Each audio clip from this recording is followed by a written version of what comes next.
Perhaps when it comes to month end, they are self-responsible, they will go to the bank to earn. And they will be telling you, Mwalimu, I may be late for 10 minutes because I'm trying to get my salary. That's what we call self-responsibility, isn't it? Do you need to go for a staff meeting to inform the teachers that it's month and go and earn? They know by themselves responsibly that it's time to earn, let me go to earn. If that's the case, why would you want to be reminded to go and teach? If nobody reminds you to go and earn, do you need to be reminded to teach?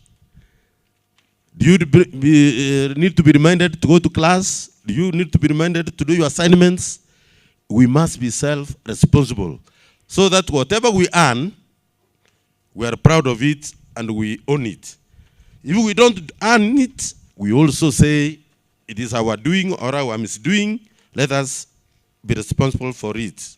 So that's what we call self-responsibility. Don't drink poison and expect your neighbor to die. Yeah, you drink poison and you expect your neighbor to do what? Who dies? Is it the one who took poison or the one who didn't? Yes. You are responsible for the taking of the poison, and who will die? You who took the poison. So if you don't attend classes, who will fail exams? Don't miss your classes and expect your neighbor to fail the exams. If you don't attend classes, you are the one to do what? Yes, that's how life is. Very easy. Do what is right at the right time, at the right place, and life will be okay for you. So there are many of us who do bad things, and you expect your friend to bear the consequences.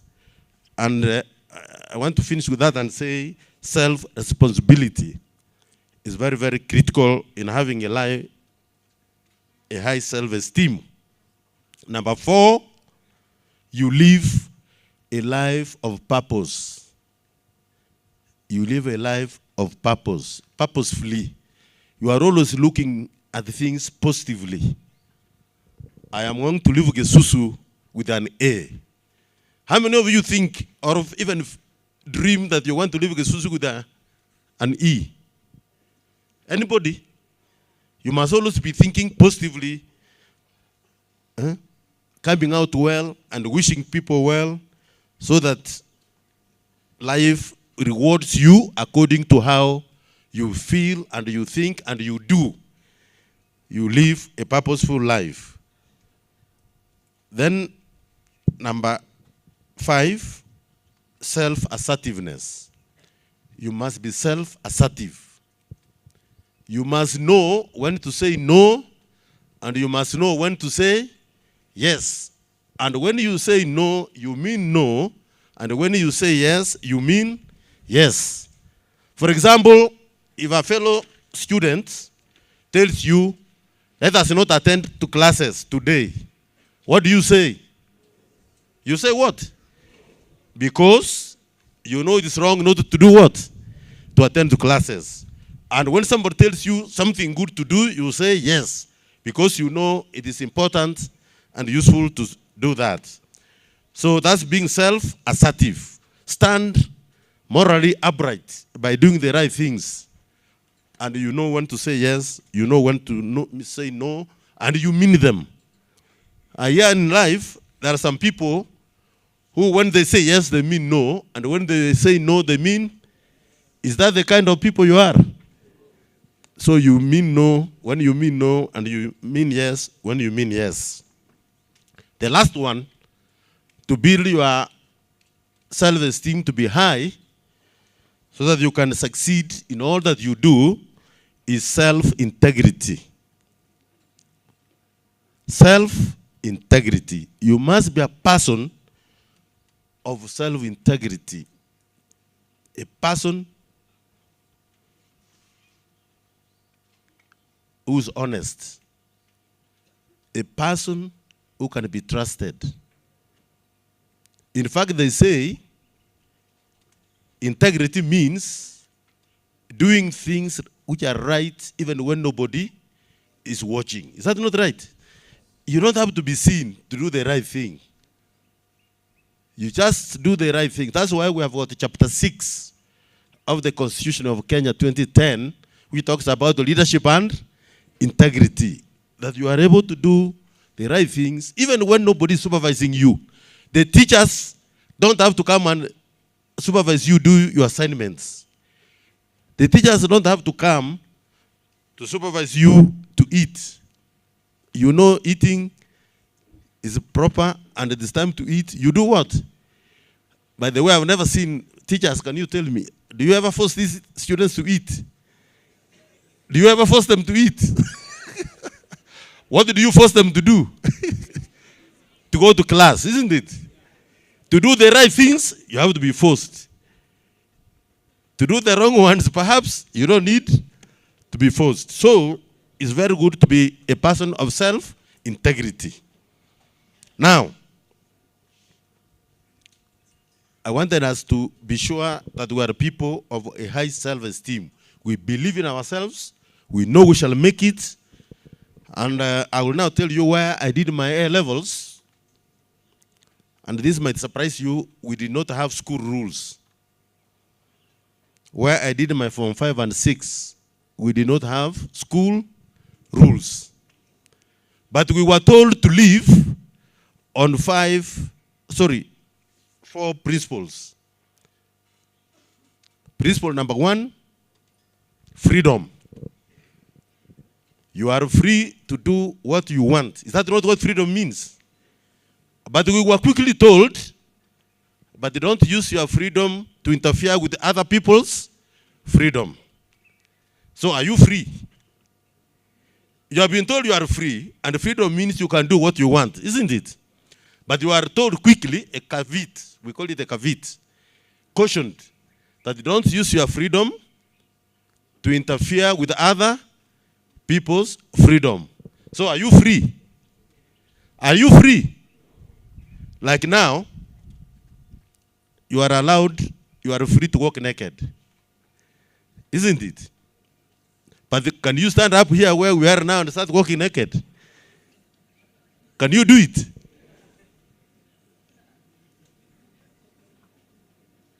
So you find that some of these pillars confine you to issues. Principle number 2, responsibility. I'm coming to what we have just said. We were never told to go to class. Nobody was interested. By the way, we didn't even have school uniform.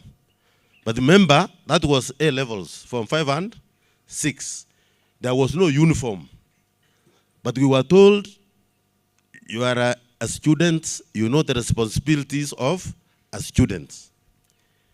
So nobody, actually no teacher ever came to tell you to get to class. But what was important is that at the end of the term, you had a responsibility to produce what we call end of term results. So you are to choose. I attend classes, and at the end of the term, I have a responsibility to produce my results. Or you don't go to class, and at the end of the term, you have no results to give. So what do? Personally, you are self-disciplined, you are a person of integrity, you go to class, so that at the end of the term, they will ask you, can we have your results? Then you show them. That was responsibility. The other one was honesty. Principle number 3 was to be honest. We were not allowed to lock our boxes because we were honest and trusted. You were not supposed to take anybody's thing. So our boxes were never locked, and that was to train us to be honest and trusted. And I've used the two together. And that, when I come back and tell you, has costed me in life. Out here, I tried to leave my box open, and they always steal from me. Because my training was that you trust your neighbor, and your neighbor should do what? So, as I was trained. So I assume everybody can be the same. So when I leave my box open, what do? They go away with my things. And it has costed me. But that is another principle. And therefore, We must be honest and trusted. And lastly, to crown on that, there was a man, or there is a man, I think he has not died. He's about 90 years now. He's called Warren Buffett. He's an American philanthropist and entrepreneur guru. Now this man said, and it's good to understand his thinking, that if you want to employ somebody, you look for three things. Thing number one is intelligence. See, everybody of us wants somebody who's intelligent. If you want to employ somebody, you want to have somebody who's intelligent. Number two, you also look for somebody who has got passion. You know you can be intelligent, but you have no passion. So you look for somebody, you check the intelligence, right. You look for somebody, you look at the passion, right. Then he said, number three is integrity. So after you have looked for intelligence, you have looked for passion, the third thing you look for is what? Integrity. Then Buffett said, if you lack integrity, the other two do not matter. If you lack integrity, intelligence and passion do not matter. Because imagine you are a thief, and you are very intelligent and passionate, and you are arrested, so you will be imprisoned. So does your intelligence and passion matter if you lack integrity? You are very intelligent and very passionate as a student, but you don't attend classes. Does it matter if you are not of integrity? You are a teacher, very intelligent, very passionate, but you lack integrity. Does it matter? So integrity is very central to success and performance. Allow me very quickly, Chief Principal, Board of Management Chair, to mention something about a learning organization. Gesusu is a huge learning organization. And for an organization to be a learning organization, it means you want to move on. And I'm happy you have told us this morning that you want to move from 7.4 to 8.2. 8.7. Yes. So you cannot sit and be passionate and be intelligent and you don't work for the 8.7. So you must be a learning organization to be able to move on and to grow. So what are the 5 things that you need to do to grow from, I know you are doing them, but I want to remind you that to grow from 7.4 to 8.7, you must do what learning organizations do. This was done by a man called Peter Senge in 1990. And principle number 1, he said, you must do what we call systems thinking. You must think as a system. And when you think as a system, it means you ask yourself, what is my role as a student? What is my role as the board of management? What is my role as a teacher? What is my role as a parent to be able to work in such a manner that the Gesusu moves from 7.4 to 8.7? And therefore, you are thinking as a whole system. You can't leave it to the teachers alone. You can't leave it to the students alone. You can't leave it to the parents alone. You can't leave it to the board of management. Everybody must be part of the system of transforming from 7.4 to 8.7. Number 2, personal mastery. If you are an expert in an area, you must keep on improving on that expertise. If you are an expert in biology, which is my subject, and chemistry, you must keep on improving the biology and the chemistry. If you are an expert in history, keep on improving in that. If you are an expert in mathematics, you must keep on moving ahead so that you help the institution in mathematics to get.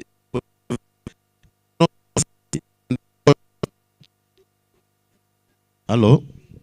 Yeah, everybody must take it serious that you keep on improving your mastery and expertise to be able to do well.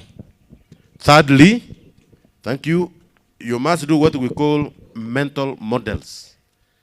Mental models means that all the time, even when you think you have done your very best, walimu, even when you think you have taught the best lesson, you still have at the back of your mind that tomorrow I can teach even better.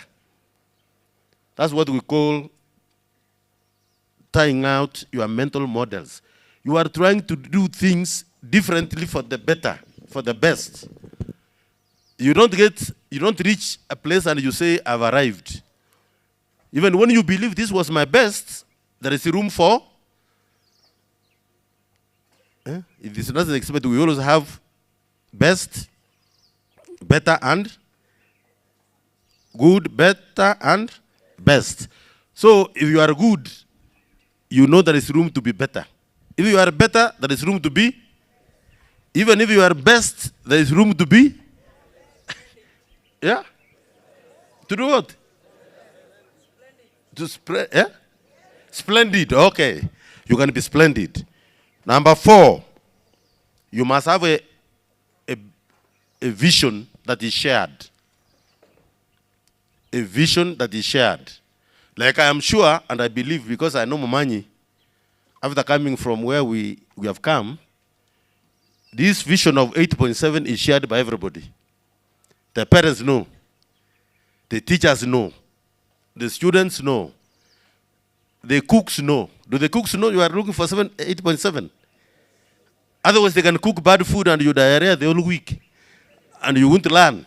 And therefore, you will miss the target. The watchmen or the security, they must also know. By the way, do you keep cows? Do you keep cows? Yes, even the cows must know. So that they can give more milk for you to drink and get 8. Are you getting my point? Everybody at Gesusu, every stakeholder must know that we are going for 8.7. Otherwise, if it's only the teachers, it will not work. And then number 5, team learning. You must again solve problems as a team. You all know where you are going. You look at your challenges. You learn those challenges together, and you solve them as a team. Then you can get your 8.7. In fact, if you practice some of these things we have said, you are going to get, I think in the new curriculum they call it exceeding expectations. You can easily go beyond 8.7 and land even on 10, even 12, which is the highest, or 9. You can always go beyond your expectations. What will not be good manners is to fall below expectations.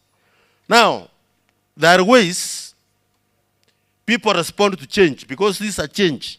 To move from 7.4 to 8.7, you must involve change. And now, in society,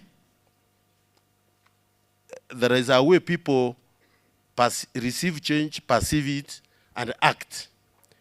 And there is also somebody who studied and found out how do different people respond to change. Number 1, there is a group we call innovators. Innovators. Now, these innovators are people who are very quick to change. When they hear there is a change coming, and a change normally is for the better, they will move very fast, they embrace the new ideas, and they move on. But unfortunately, there are only 2.5% of society. What is your student population when achieve principal? 2,000. So what is 2% of 2,000? What is 2% of 2,000? Yeah? 200. Yeah? Okay, whatever it is. So that number is ready. They will buy the new ideas of change and they will move on. There is another group called early adopters, who are 13.5% roughly. And these ones normally change before the ordinary people change. And they become they try to encourage the rest of the people to change towards what you want to change to. We call them early adopters. They are 13%. There is another group called the early majority. The early majority, they will wait for everybody else to change. Sorry, they will change before everybody else changes. And they are 34%. And then the late majority, who are also about 34%, for them, they will change last when everybody else has changed. There are those ones who say, wacha tuone watafanya nini. But there is a last group we call laggards. Laggards.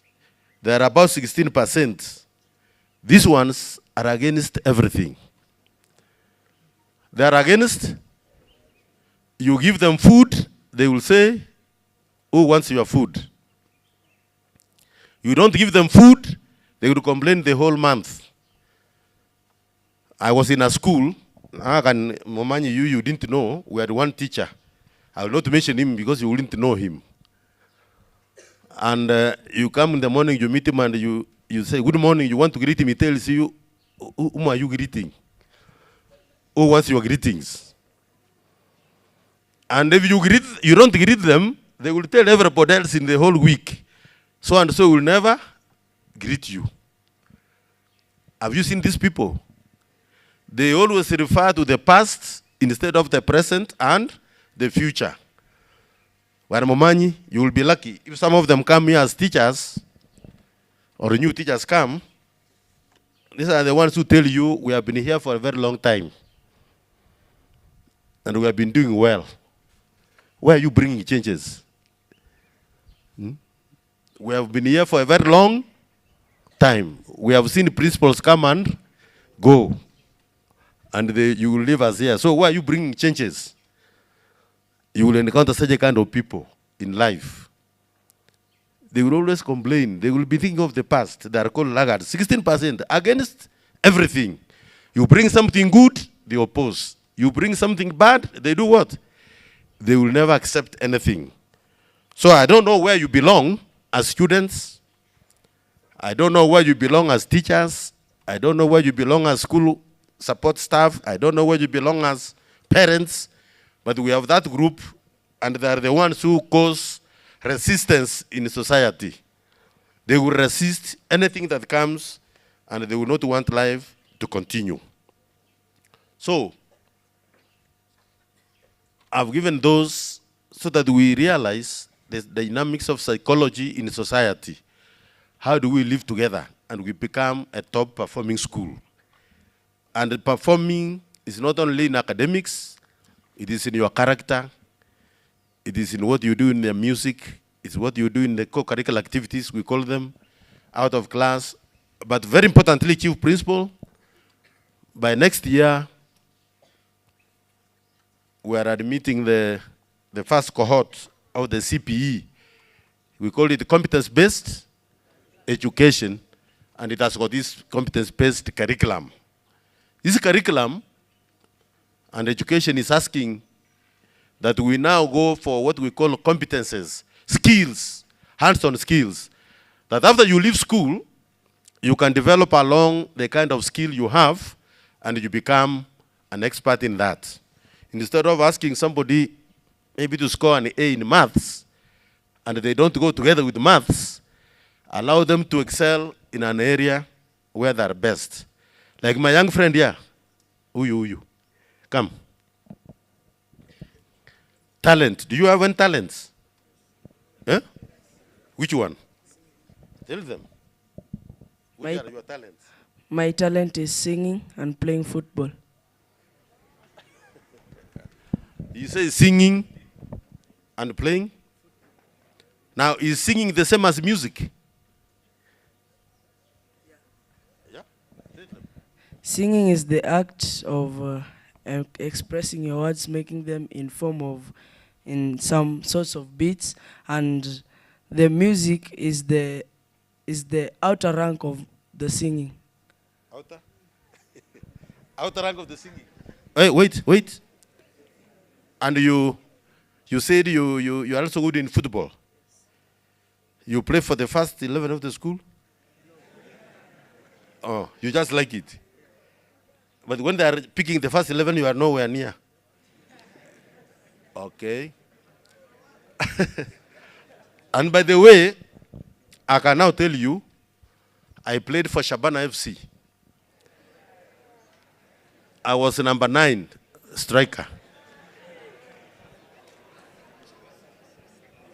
And at one time, when I was at the key school, he knows, I used to coach Shabana.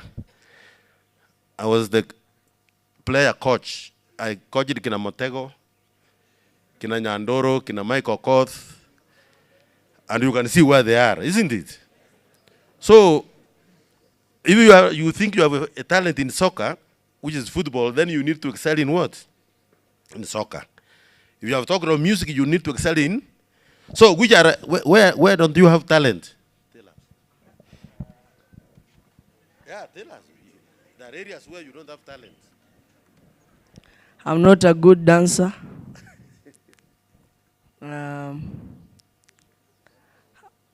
I'm also not a good basketballer. I can't play volleyball. So what are we trying to say? Where you are good in, you strengthen that and keep on excelling. Is that right? Where you are very poor, we don't want to take a lot of your time. Theaters, sports, and there's also sports, arts and sports. We are going to require stadia. Mukamba, you may require 10 stadia at Gesusu for those who are good in football, like our friend. You may require studios for music. Okay, we are going to have people who will excel in what these guys are doing here. Film, isn't it? And those kind of things. So for the parents who are here, I don't know whether they are, the teachers and the board of management, each and every one of us realize that this new competence-based education is going to be very expensive. To get all those facilities and infrastructure, we must invest a lot. And we are not going to say the government will do everything. We know they are supposed to do, but they do it on our behalf. Are we not part of government? Are we not part of government? Who's your MP?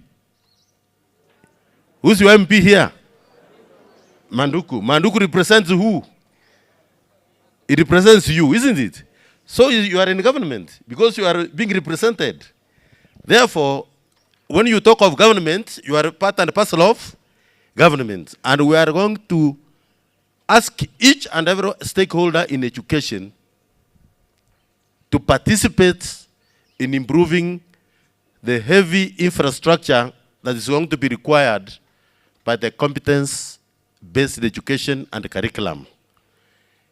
If you don't, then we shall get nowhere. I was the chair of the biology panel in 1992 when we had the 844 coming in. Mugamba, I'm sure you were the chair of the economics team. Definitely. The 844 was not a very bad program as such. The undoing of 844 was implementation, not getting things done. That's why I started by saying you must plan, think, and get things done.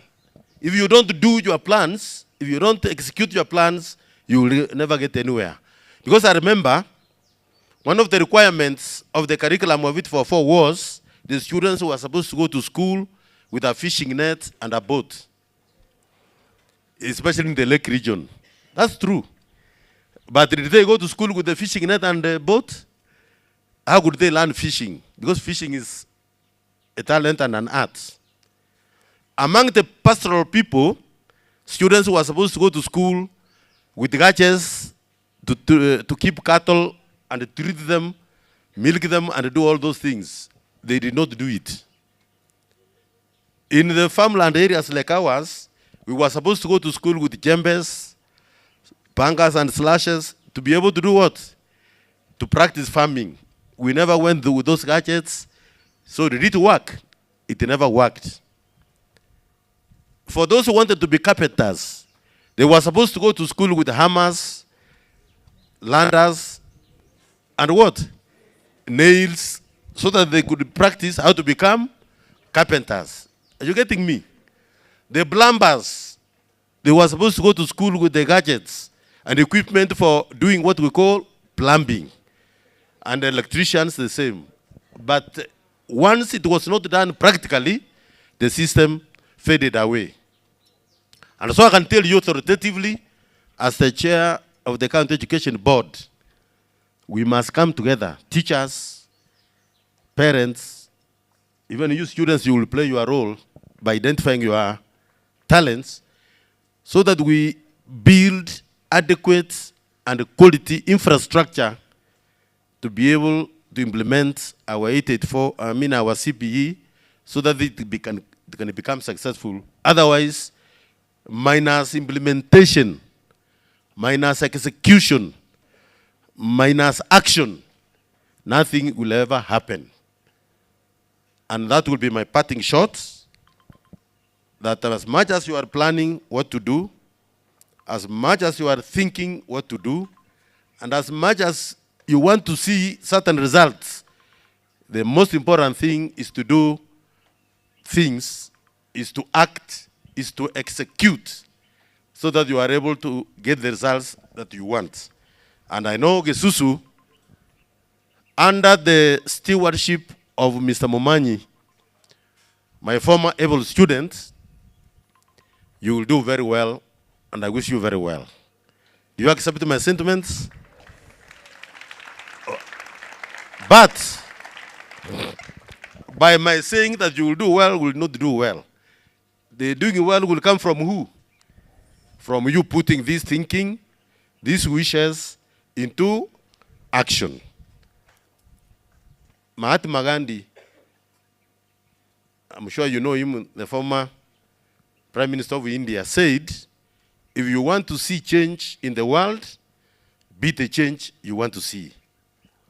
If you want to see peace in the world, be the what? Be the peace you want to see. And if you want to see 8.7 at Gesusu, be what? Be the 8.7 you want to see and be. You can't just sing 8.7, 8.7, 8.7, and you are not attending classes, you are not doing assignments, you are not studying in groups, you are not doing teamwork, you are not teaching in class, the cooks are not cooking, and then you get 8.7. Everybody must think and leave 8.7 for you to get 0.7. For they say that a bell is not a bell until a song, my friend, the singer, he's looking at the watch. A song is not a song until, if you don't sing the song, it can't be. And therefore, 8.7 will not be 8.7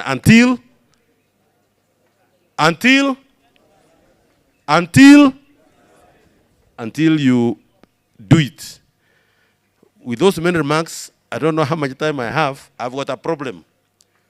I can talk the whole week on matters education. But I know I don't have the luxury. There are many people here. So if I'm through, let me know. If I'm not through, may I take this opportunity, because we might not meet again. Kisii County has got about, Wanamukamba, 300 and what schools? Over 400 schools, which I must take care of.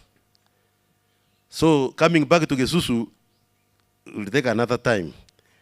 And therefore, may I take this opportunity to wish you success in your exams, and thereafter a Merry Christmas. And with that, God bless you until we meet again.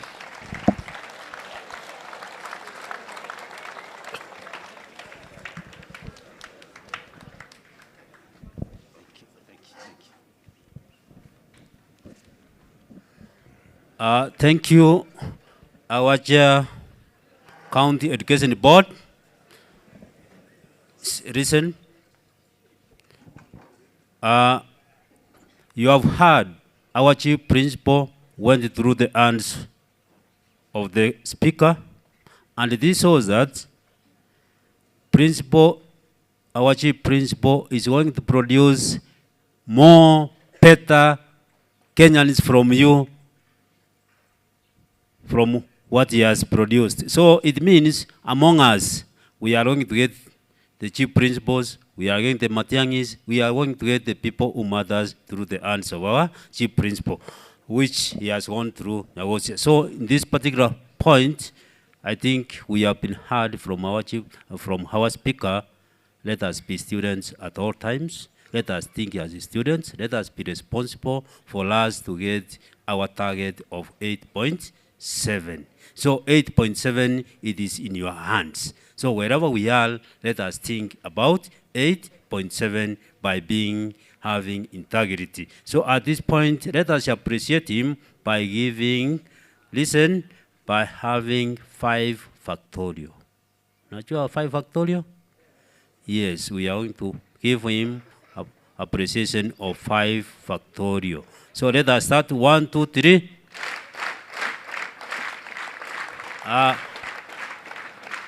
Now, okay, that was just a practice.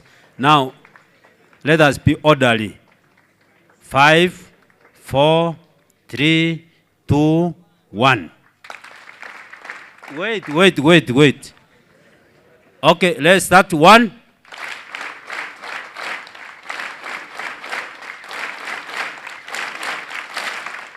Very good. At this point in time, let me welcome Mr. Justice to give us a direction.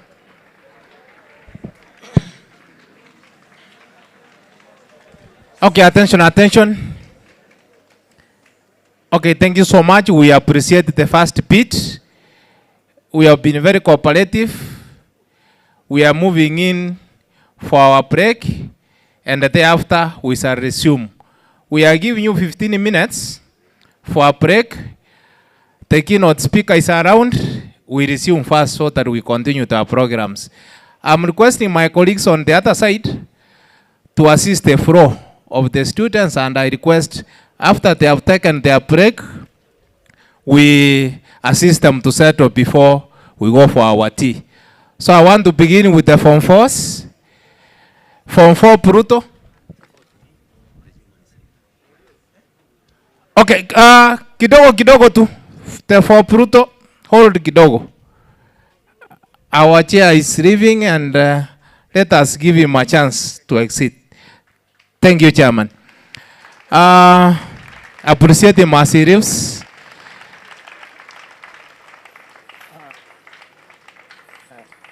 Mr. Duke, you will come near where the Form 4s are exiting. We assist them exit. Once we give you a chance, you exit first.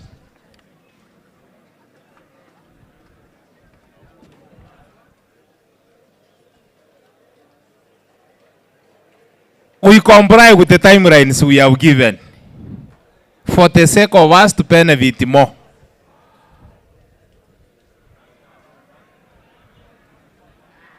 Maintain silence.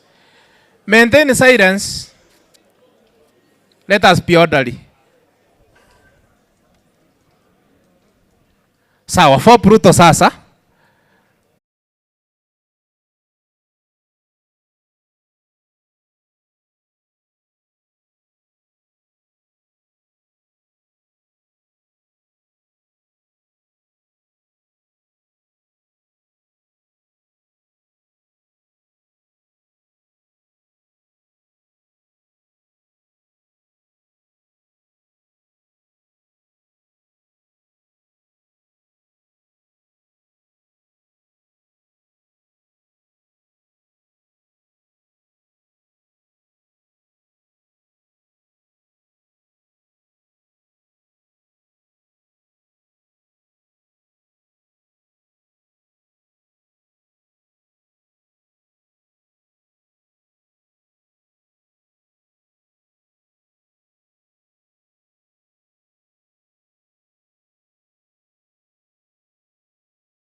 Let us maintain silence and order as we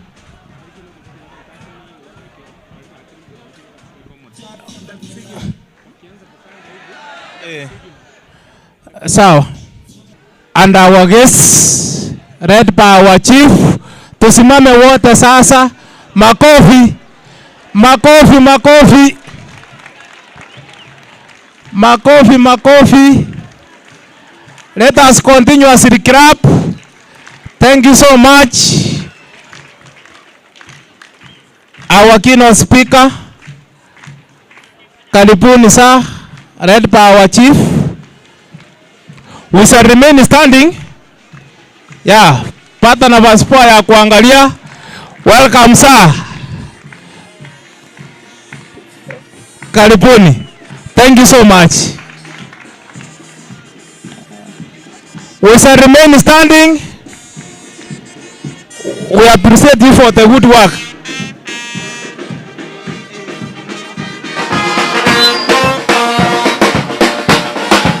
Thank you for a job well done, our scouts, brass band, and the pathfinders.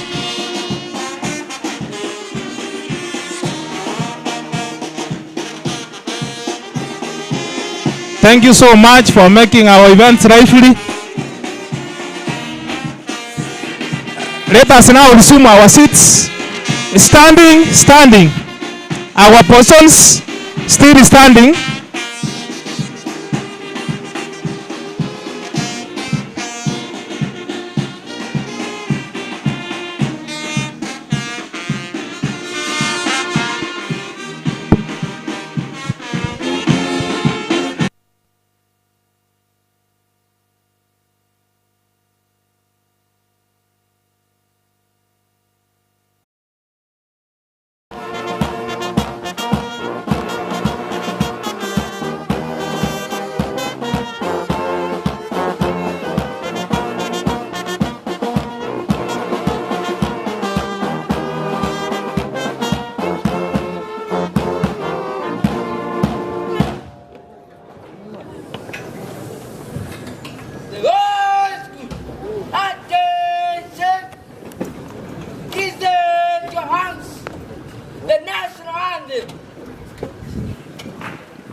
Okay, thank you so much for a job well done. We will remain standing as our chaplain makes our prayer. Karibu Pastor.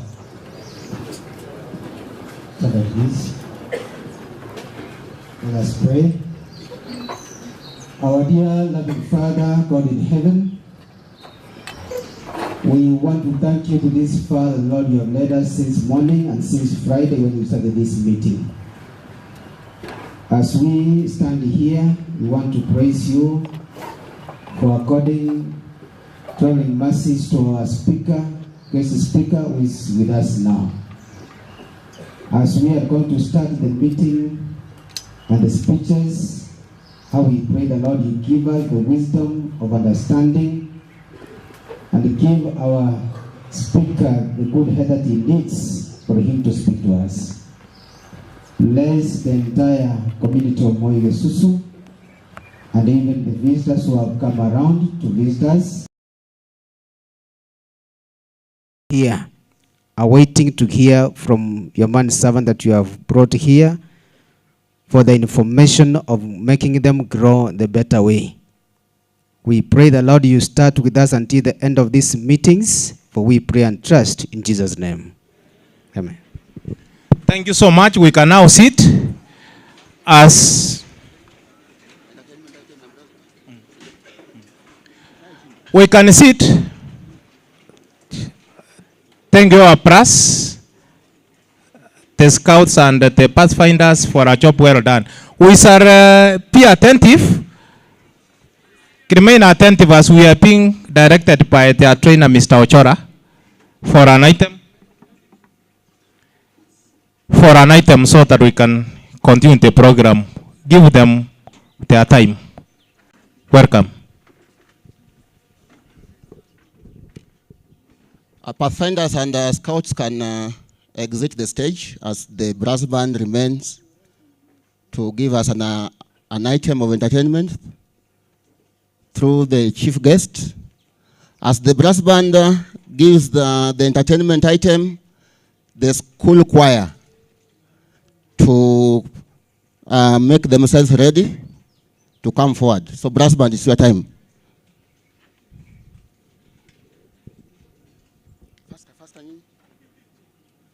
Faster. Fanya haraka tafadhali. Faster. Moja tu. Above all. Sawa. Wapi ngoma? Toa hiyo ngoma haraka. Kenya nani? Toa hiyo kitu bwana haraka. Wewe saidia tafadhali. Toka nani?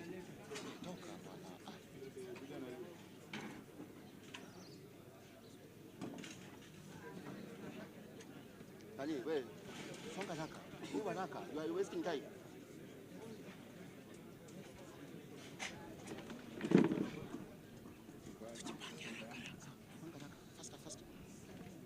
Faster. So school choir wako pande. School choir to be ready.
School choir. School choir haraka tafadhali. Harakisha. Timothy Mburu and your team, please.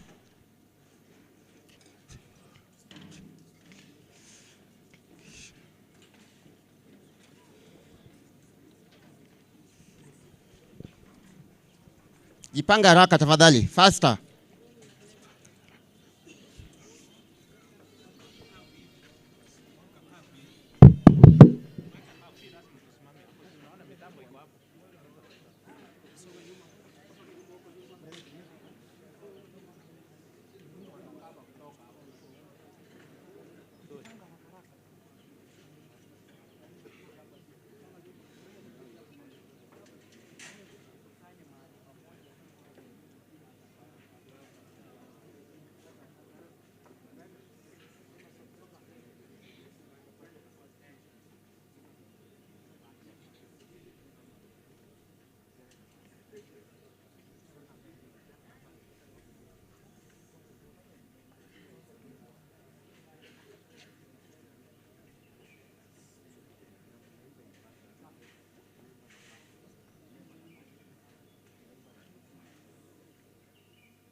Ninapoketi ninajiuliza maswali, kesho yangu itakuwaje?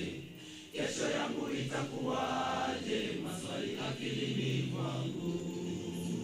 Kila siku mimi nang'ang'ana nitengeneze kesho yangu. Lakini Mungu ndiye anajua, nami najua na mipango mema. Ninapoketi ninajiuliza maswali, kesho yangu itakuwaje? Kesho yangu itakuwaje? Maswali akilini mwangu. Kila siku mimi nang'ang'ana nitengeneze kesho yangu iwe sawa, lakini Mungu ndiye anajua, nami najua na mipango mema. Umbali huu ni Yesu mwana wa Daudi, hakuna mwingine kama Yesu. Umbali huu ni Yesu, anapanga mambo yangu, ndiyo maana nafurahi.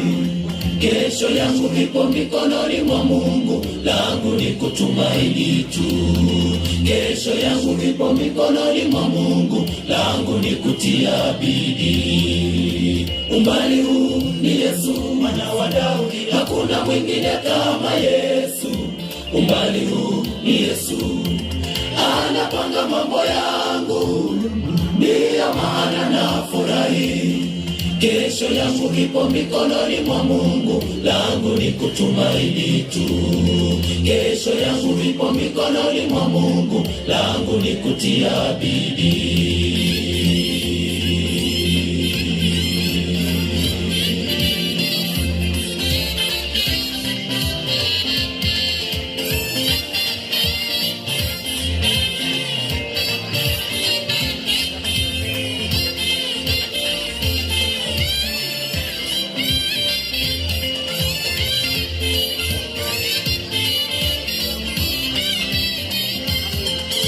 Usinione mtu hivi hivi, kesho yangu ni ya matunda. Haijalishi nimevaa vipi, haijalishi niko hali gani, ninalojua kesho yangu inang'aa. Sifa na utukufu ni kwa Mungu. Usinione mtu hivi hivi, kesho yangu ni ya matunda. Haijalishi nimevaa vipi, haijalishi niko hali gani, ninalojua kesho yangu inang'aa. Sifa na utukufu ni kwa Mungu. Umbali huu ni Yesu mwana wa Daudi, hakuna mwingine kama Yesu. Umbali huu ni Yesu, anapanga mambo yangu, ndiyo maana nafurahi. Kesho yangu ipo mikononi mwa Mungu, langu ni kutumaini tu. Kesho yangu ipo mikononi mwa Mungu, langu ni kutia bidii. Umbali huu ni Yesu mwana wa Daudi, hakuna mwingine kama Yesu. Umbali huu ni Yesu, anapanga mambo yangu, ndiyo maana nafurahi. Kesho yangu ipo mikononi mwa Mungu, langu ni kutumaini tu. Kesho yangu ipo mikononi mwa Mungu, langu ni kutia bidii. Umbali huu ni Yesu mwana wa Daudi, hakuna mwingine kama Yesu. Umbali huu ni Yesu, anapanga mambo yangu, ndiyo maana nafurahi. Kesho yangu ipo mikononi mwa Mungu, langu ni kutumaini tu. Kesho yangu ipo mikononi mwa Mungu, langu ni kutia bidii. Umbali huu ni Yesu mwana wa Daudi, hakuna mwingine kama Yesu. Umbali huu ni Yesu, anapanga mambo yangu, ndiyo maana nafurahi. Kesho yangu ipo mikononi mwa Mungu, langu ni kutumaini tu. Kesho yangu ipo mikononi mwa Mungu, langu ni kutia bidii.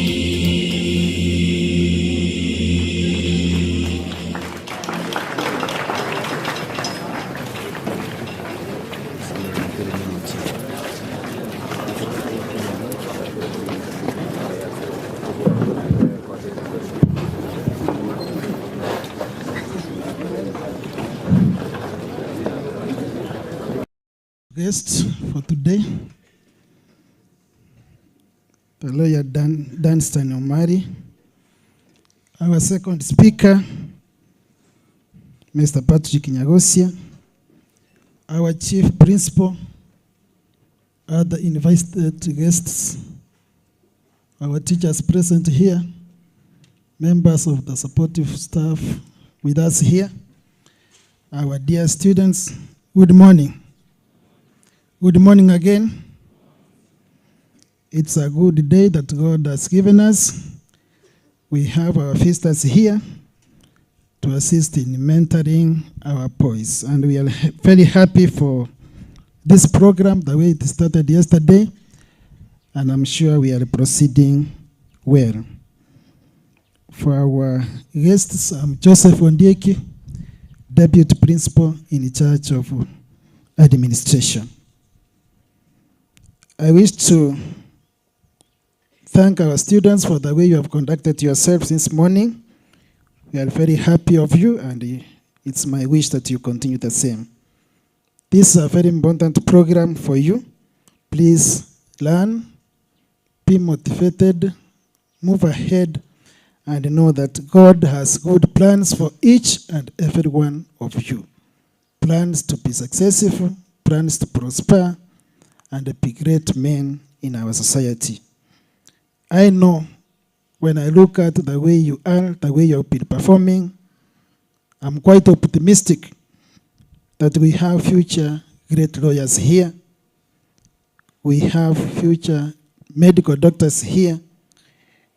We won't miss great engineers in our nation from our school and other very important men of different calibers in our society. It is my wish and prayer that God leads you to be very successful men in our society. God bless you. With those few remarks, allow me to welcome our Chief Principal to make his remarks. Chief Principal, sir. Thank you very much for this opportunity. Our chief guest and the keynote speaker of the day, lawyer Dunstan Omari, advocate of the High Court of Kenya, the chairman of the Kisii County Education Board, Mr. Patrick Nyagosia, the deputy principals, Moi Gesusu High School, and we have 3 of them, the alumni guests who are in this congregation, our school chaplain, Pastor Samuel Yombiro, Senior Chief, Gesusu Location, Mr. Tagras Atera Nyanga, coordinators of this program, Mr. Osoro and Mr. Gekonge, members of the teaching staff and the support staff of Moi Gesusu High School,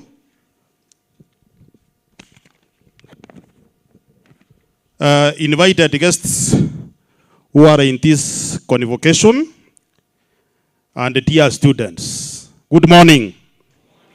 Good morning. Can we wave?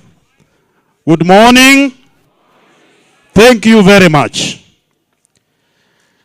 It is my great pleasure to welcome you all to our 2025 annual mentorship program. In a very special way, I wish to extend my deepest gratitude to the chief guest, Lawyer Anthony Omari, for creating time out of his busy schedule to be a keynote speaker in this year's mentorship program in our school. Additionally, I convey special appreciation to the CEP chairman, Mr. Nyagosia, and the alumni guests who are in this congregation for finding time to grace this very important occasion in our school. Chief guest, sir, Moi Gesusu High School was established in 1930s as an intermediate primary school. Later, it transitioned to an Arambe secondary school supported by the local community. In 1986, the school attained a high school status, offering A-level education. Currently, our chief guest, our school has a student population of 2001 with a teaching staff establishment of 91 teachers. The school's performance is on an upward trajectory, and notably in 2024 KCSE, 395 candidates out of 534 managed to secure direct university entry, achieving a transition rate of 74%. Distinguished alumni that have passed through this school before include Honorable Professor Sam Ongeri, a long-serving cabinet minister in the government of Kenya and a former Kisii County senator, as well as Professor Nathan Ogech, the current Vice Chancellor of Kisii University, just to mention a few. This annual mentorship program is instrumental in achieving a number of objectives as follows. Number one, this program offers career guidance to our students in the school so that they can be able to get adequate information on how they can be able to select courses that they can be able to take at higher levels. Secondly, this program, our chief guest, gives room for sharing of experiences from outstanding alumni members of this institution. We have quite a number of alumni who performed well from this institution, and some are in various sectors of the economy, and we are glad that we have just a few here whom I will introduce very shortly. We give them an opportunity to come over here and be able to share their experiences with the students who are continuing, and that gives our continuing students the motivation to be able to excel, just like their colleagues excelled earlier. Further, this program enhances spiritual mentorship and the nourishment of our learners. This program started on Friday, as I've indicated. It's a program that we roll out annually. So yesterday, we had the spiritual perspective of this program, where our students are engaged by high-profile speakers on the matters of spiritual nourishment. That is very, very critical. Our school gives a lot of priority to matters that offer spiritual mentorship to our learners. And because of that, we have integrated this aspect of spiritual nourishment to our learners.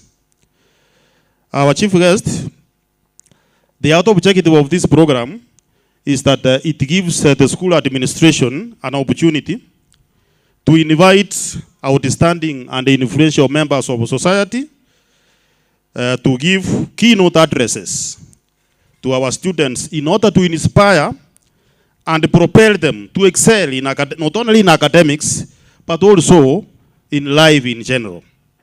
This is meant to broaden the perspective of our students on the life dynamics. After graduating from this institution, we expect our students to have a broadened perspective and the dynamics in life. We equip them and empower them with the skills and the values that will be able to enable them to cope with the challenges of this life. And therefore, we consider this program as a very, very important program. And I want to say that we really appreciate our chief guest.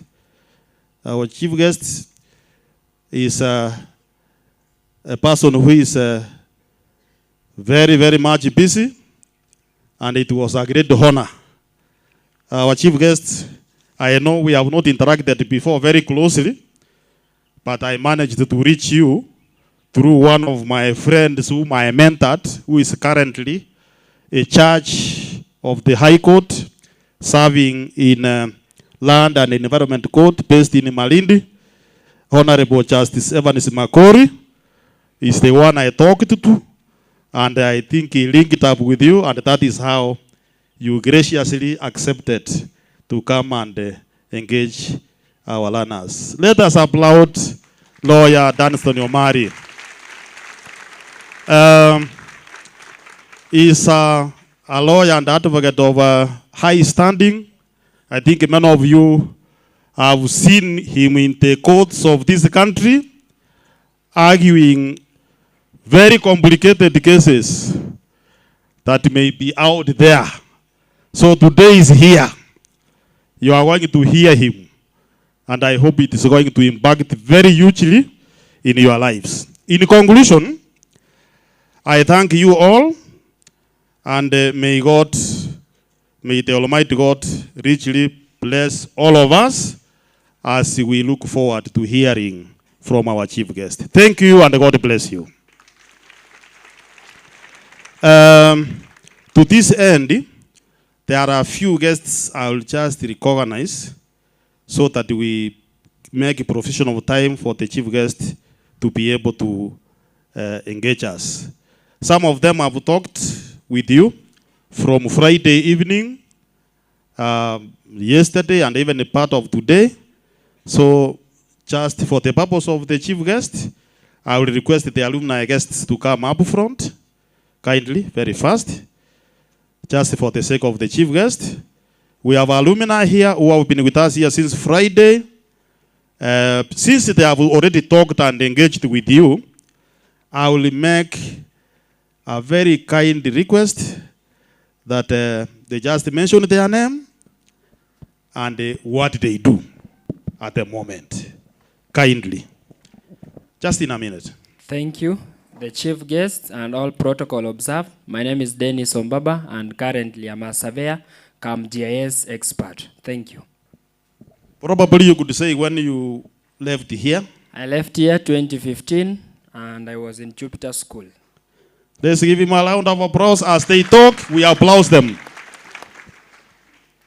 The chief guest, students, good evening, good afternoon. My name is Brian Nyakundi. I was here from 2011 to 2014, and I went to Kenyatta University. Now I'm working as a communication assistant at Parliament for one of the MPs. Yeah. Thank you very much. Let's applaud him. Yes, our chief guest, our principal, teachers and students, good morning. Yes, I'm Akunga Joseph. I was here in the year 2019, that's when I finished. Went to JKUAT, did a quantity survey. I work with the United Nations. Thank you. Thank you very much. Working with the United Nations. Malaran Senior, chief guest, and colleague in the profession, Dunstan, and chief principal, thank you for the opportunity. My name is Zelma Bunuke, advocate of the High Court of Kenya, class of 2013. Thank you for welcoming us.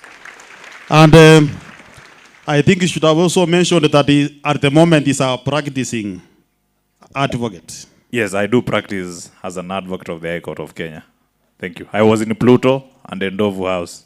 Thank you. Thank you very much. Thank you, Wakili. Our chief guest and all protocols observed. Good morning. Good morning. I'm Aboki Thaddeus. I left here the year 2019, went to Masinde Muliro, did computer science. Currently working with smart applications as a regional coordinator, Kisumu and Kisii.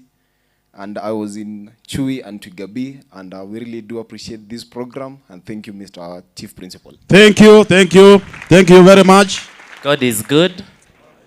Our chief guest and all protocols observed. Good afternoon. Good afternoon. My name is William Mumanyi, class of 2019. I'm a former student from Egerton.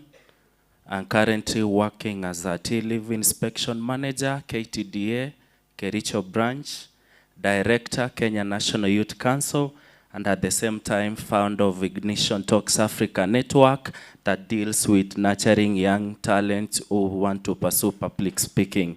Thank you. Thank you very much. Thank you very much. Okay, our chief guests, students, all good morning. Good morning. I'm John Paul Nyabuto, class of 2023, currently at Egerton University, pursuing bachelor's degree in medicine and surgery.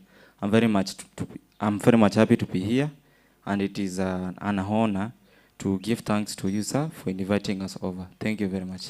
Thank you. Thank you very much. Maybe before they sit down, our chief guest, this is, should we say, the youngest alumni, having left here last year with an airplane, straight airplane. Let's appreciate. Thank you. So, our dear students, you have seen the caliber. This is just but a small portion of the caliber of people who have passed through this school. And you can see even some of them are now serving at the global level. And this is a big challenge. They have interacted with you. Take it very positively so that you can also be able to be inspired. Thank you, our alumni guests. We appreciate so much you are coming. And please, let us join hands to mentor these young people. Thank you. You can take your seats. At this juncture, you will allow me to recognize one of our stakeholders here, our senior chief. Please step up front. He's a very important stakeholder in the area. You know we are in this area. On the matters of security, he's very instrumental. Just say hi so that we move on.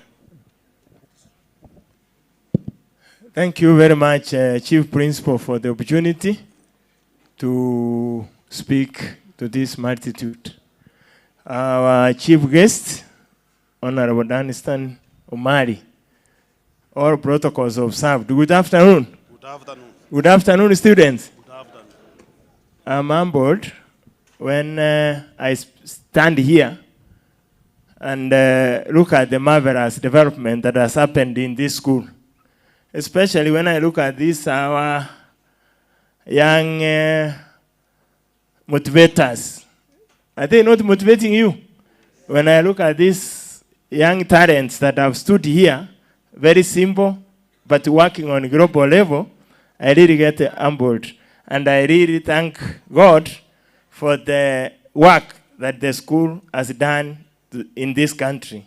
My name is Douglas Atera Nyanga. I'm a senior chief, Gesusu location. Gesusu location is this one, and I want. So you have to be very conscious. There is a statement you used. I will not forget the words you are using. You have to be very conscious to know where you are headed. You are conscious about your environment. I achieved very early in life by struggling.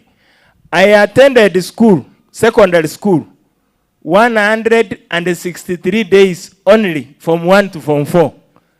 My principal was telling me, because most of the times I never used to have school fees. But I succeeded. I did my A-levels. We did the same year with Chief Principal Momanyi. He was in Kisi school, a school with rules. I was in Wusi Highlights, without school without what? Rules. Without rules. Thank you. Thank you very much. Thank you very much.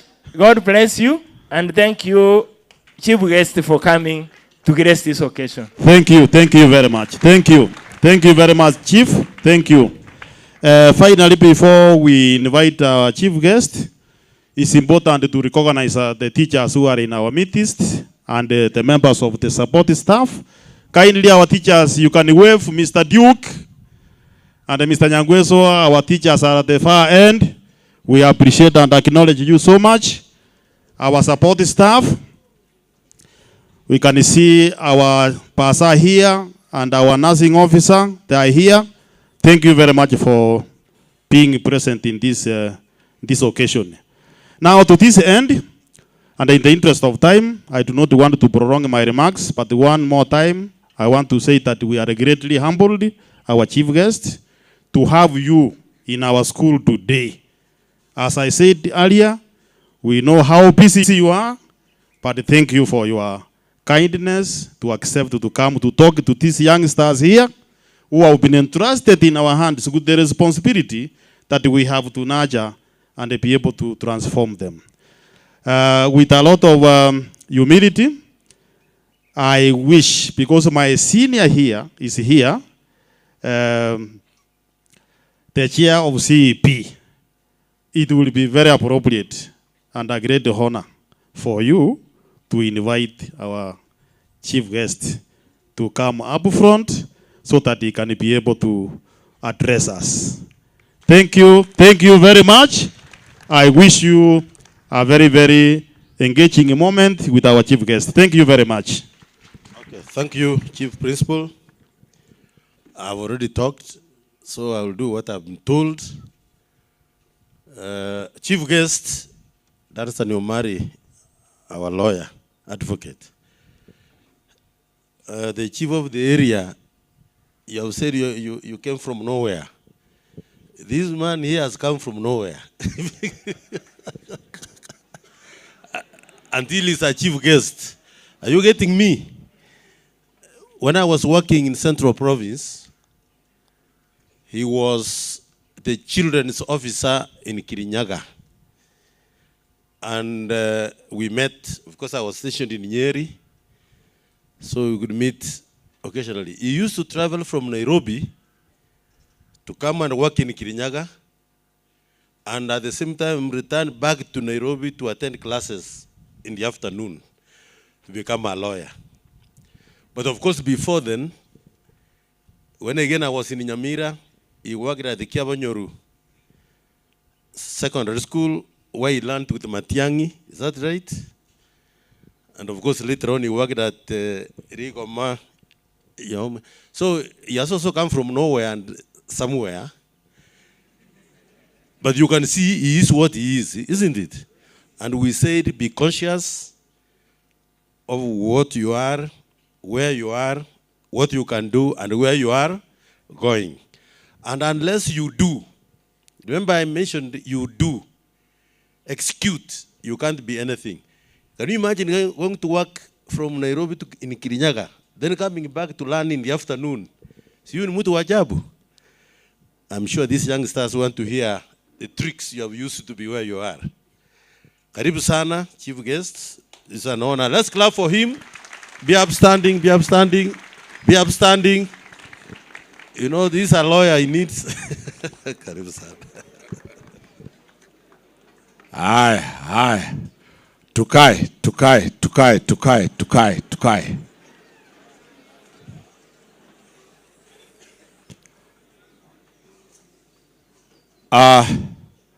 I'll reverse protocols and start from the most important people today. Form 4s who are present. Candidates. Are you around? Are you around? Yes. The next class, the Form 3s. Are you around? The Form 2s, are you around? I've been told by the chief principal that the Form 1s have not come. But you can admit me, Mr. Principal, to be the only student in Form 1 as we wait for the others. How many want me to be a Form 1 student in this school? Very well. Mr. Nyagosia, the chief principal, all the protocols observed. Good afternoon, everybody. My name is Dunstan Omari. In between, there is a Mogaka, but we fought with my dear brother, the one I follow, over that name. So I abandoned Mogaka. Mogaka was my father. He passed on in 1988. So I rarely use it. The one who uses it was a student here in 1977.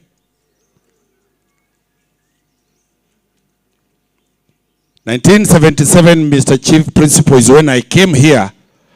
I was in class 7 in 1977. My brother, who I follow, Steve Musyoki Mogaka, was admitted here in Form 1 in 1977. I came to visit him with my father. This is the next time I'm coming, stepping my feet here. Sidi Baraka. So one of the alumni of this school is Steve Musyoki Mogaka, the current member of parliament for West Mogrango constituency. He's my brother and is a member of parliament. He's also an advocate. His journey is similar to mine. He also did banking. He's an accountant. The chief has told me they worked with my brother in the bank as a bankers. The chief left banking. He's now a chief. My brother left banking. He did law. He abandoned law. He's now a member of parliament for West Mogrango. My brief speech, as the chief principal says, I was summoned by one of your own, a judge of the High Court of Kenya, a good friend of mine, a client of mine. Judges also need advocates to represent them. Justice Evans Makori delayed to be appointed to be a judge by the president. It took time. We had to go to court to fight for Justice Makori to be appointed and sworn in. That's how he became very close to me and a friend of mine.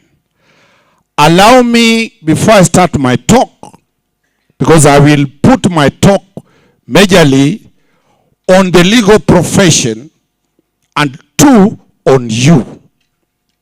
Gesusu, the village Gesusu here, is the cradle of lawyers and senior judges. In this locality here, allow me to mention the judges of the Court of Appeal and High Court and the magistrates' courts that come from this area. At this Court of Appeal, that is the next to the Supreme Court, we have Justice Pauline Nyamweya. A big clap for Justice Nyamweya. There are two from the Gusii location, that's Patrick Kiage is there, judge. But from around here, we have Nyamweya. From around here, we have the Honorable Reuben Nyakundi, judge in Eldoret. A big clap for Justice Nyakundi. He comes from around here. From just down, I've been told down here, Lady Justice Honorable Asenath Ongeri. A big clap for Justice Ongeri. We have Honorable Elijah Obaga, ELC, from the community here. A big clap for Justice Obaga.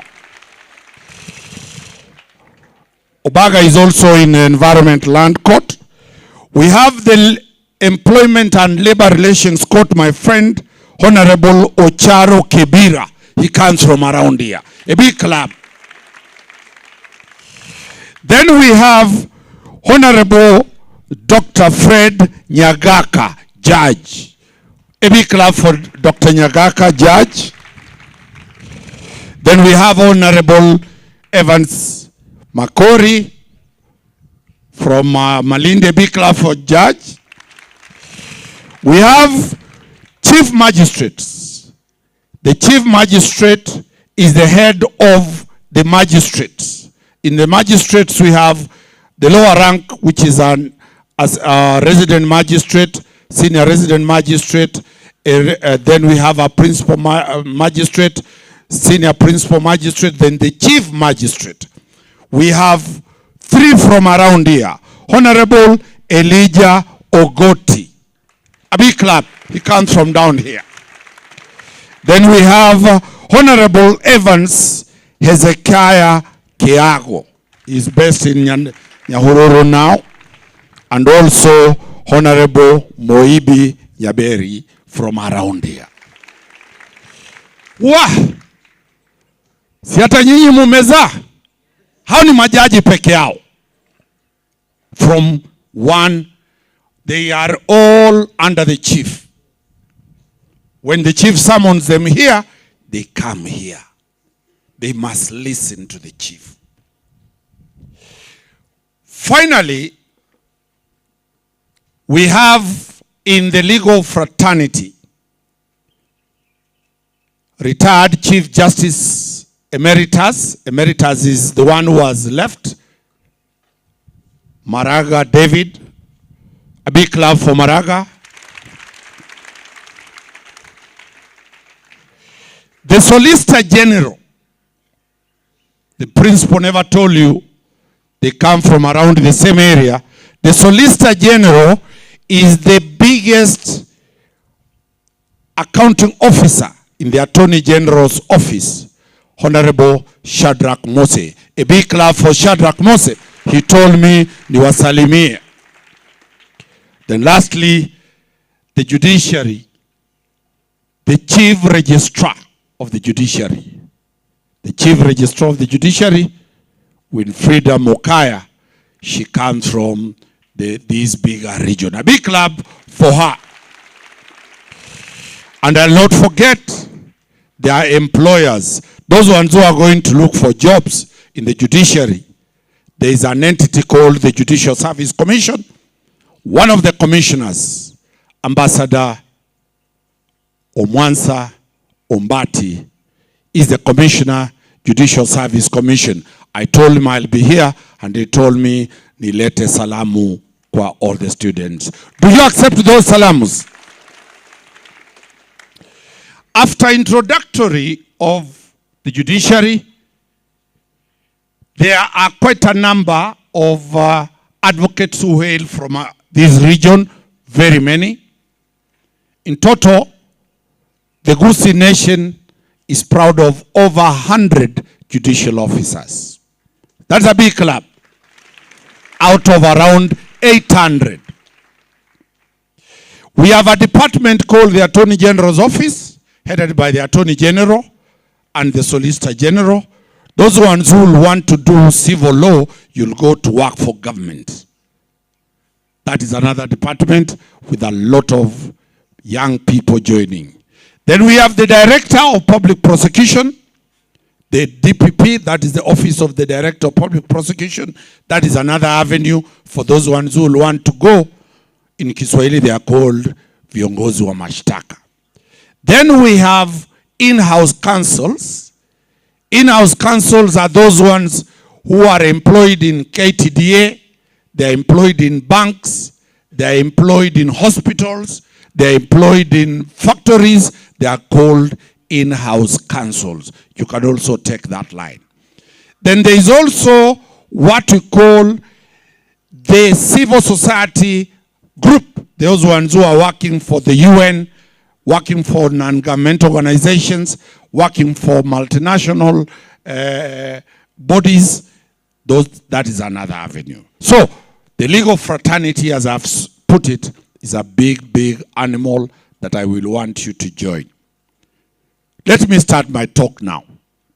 Who is this person standing before you? And why must I come?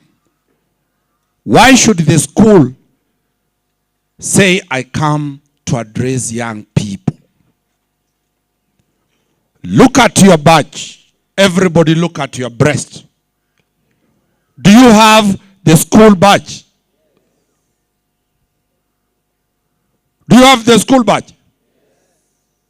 What is the name of the school badge? Huh?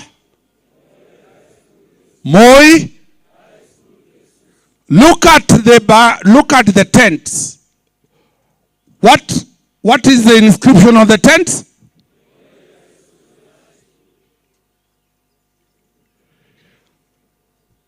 What is here?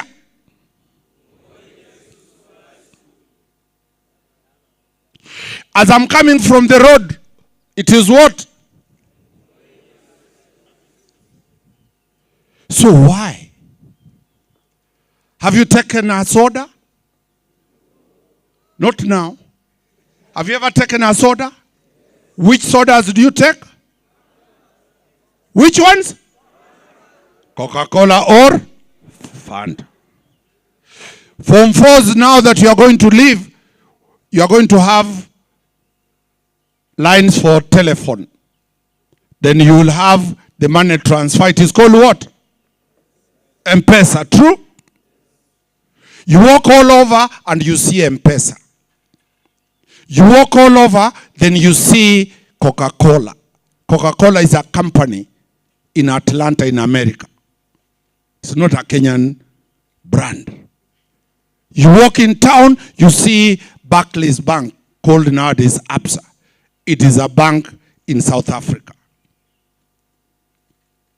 What is it that will change you?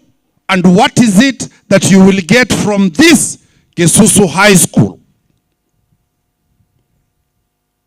My talk today is simply, I'm looking at a small rabbit in Kisii. Gesusu means what? A rabbit. You are a small rabbit here. Will you wear Form 4s, those uniforms, after Form 4 exam? Will you carry them and walk with them on the streets of Kisii? So what will you wear after the uniform? What will you carry after the uniform? The only thing you will leave here with is a Form 4 certificate. But you will not carry it everywhere. So my talk today is going to be I. Let us say it together. I, the brand. I want to be a brand. A brand like Royal Media Services. A brand like Equity Bank. A brand like Safaricom. A brand like Coca-Cola. If you are not a brand, no employer will employ you. I'm telling you the truth. I am here because I decided to be a brand. Born on the 6th of December, 1964. I went to a primary school called Nyamira Primary School. Standard 7, that time we were doing CPE. The best student was getting 36 marks. I managed 19. Could I go to secondary? 19. The top is 36. Because I was a bit mischievous. Because, as Mr. Nyagosia said, really education didn't mean anything to us. I was taken from one to a school called Ruiru High School, a private school. That's why Nyagosia says it. From 1 to Form 4, we were doing KCSE. There was Division 1, Division 2, Division 3, Division 4, and Z. I managed that Division 3. Still very lackluster. Really not interested with life. Kwani, why should I struggle?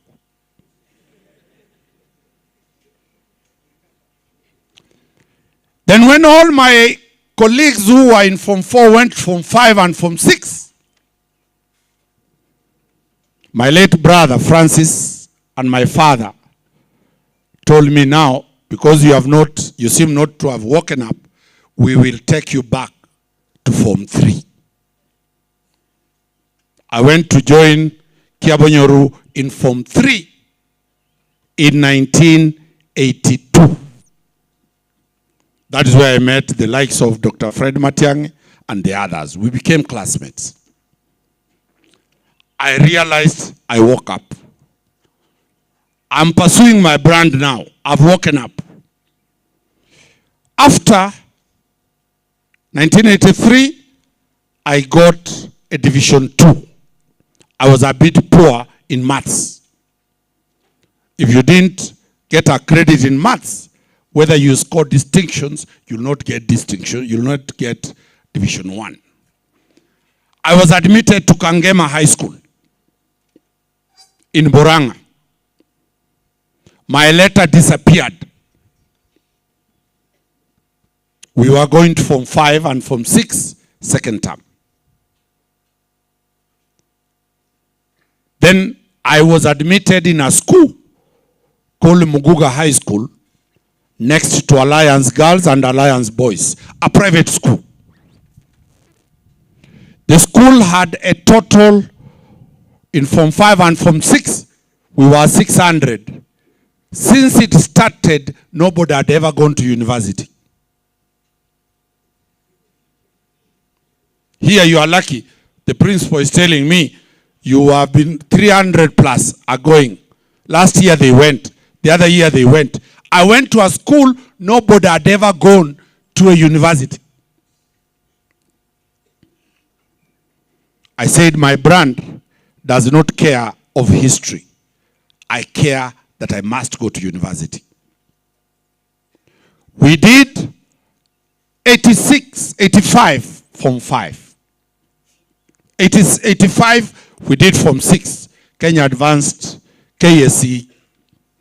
When we were selecting, and here I want Form 4s to get it very clearly, when we were selecting courses to the university, my principal was a lady, the late Miss Njoroge. I filled low, low, low, low. There are 4 choices. She called me in class to her office and said, you are a fool. How do you choose low? The cut point for low is 14 points. The best we have ever done in this school is 8 points. Who are you thinking you can move and get 14 points? I told her, I am a brand and I'm determined I must do law. She called my brother. My brother was out of the country. She called my cousin. They came and changed from law. They put bachelor's degree in education, B.Ed. We came home. The results came. The best student in A level was to get 19 points. That was A6, 18 plus 1 general paper. Those who did A level know. I had 16 points.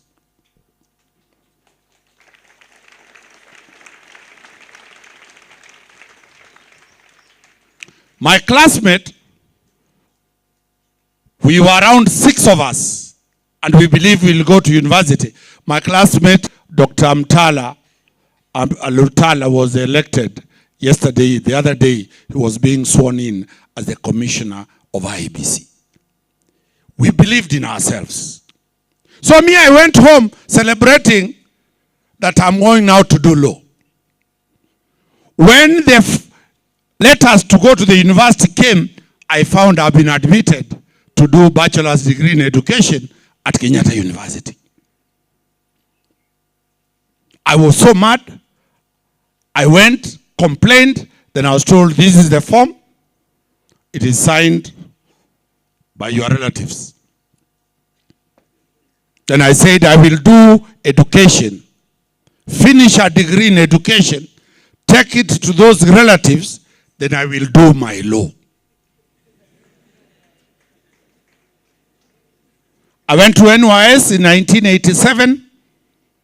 We went to KUU in 1887. We graduated in 1990.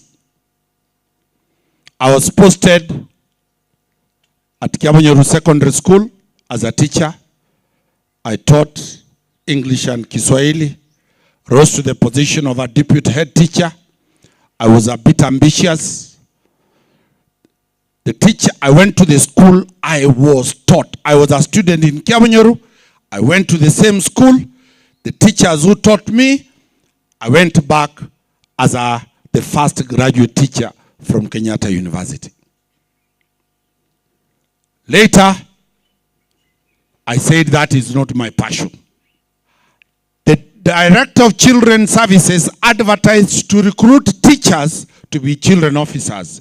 I applied, I got the job. I transferred service.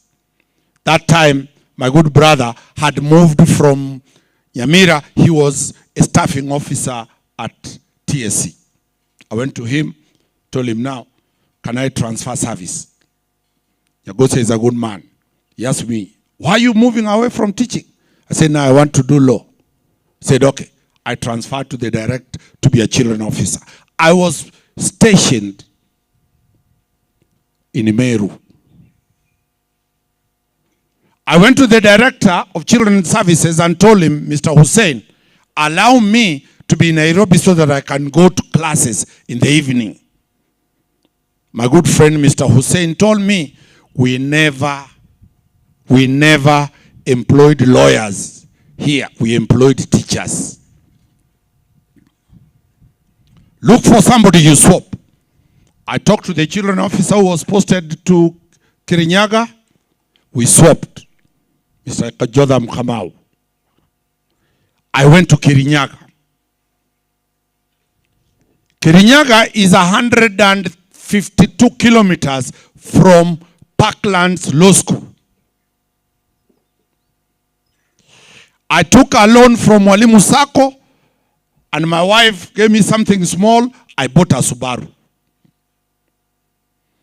Every morning for 4 years, I was leaving my house in Githurai at 5:30.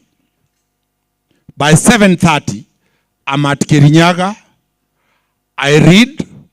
The office starts at 8:30. I work as a children officer up to 3:30 or 4. We start driving back to go to attend class. One of the people who we were working with is your neighbor, the Director, Youth Services, Jared Getamo. Kwao ni hapa chini. Those ones who know. Onyasai, he's a Director of Youth. We were driving daily from Nairobi, 152 kilometers, back 152 kilometers for 4 years.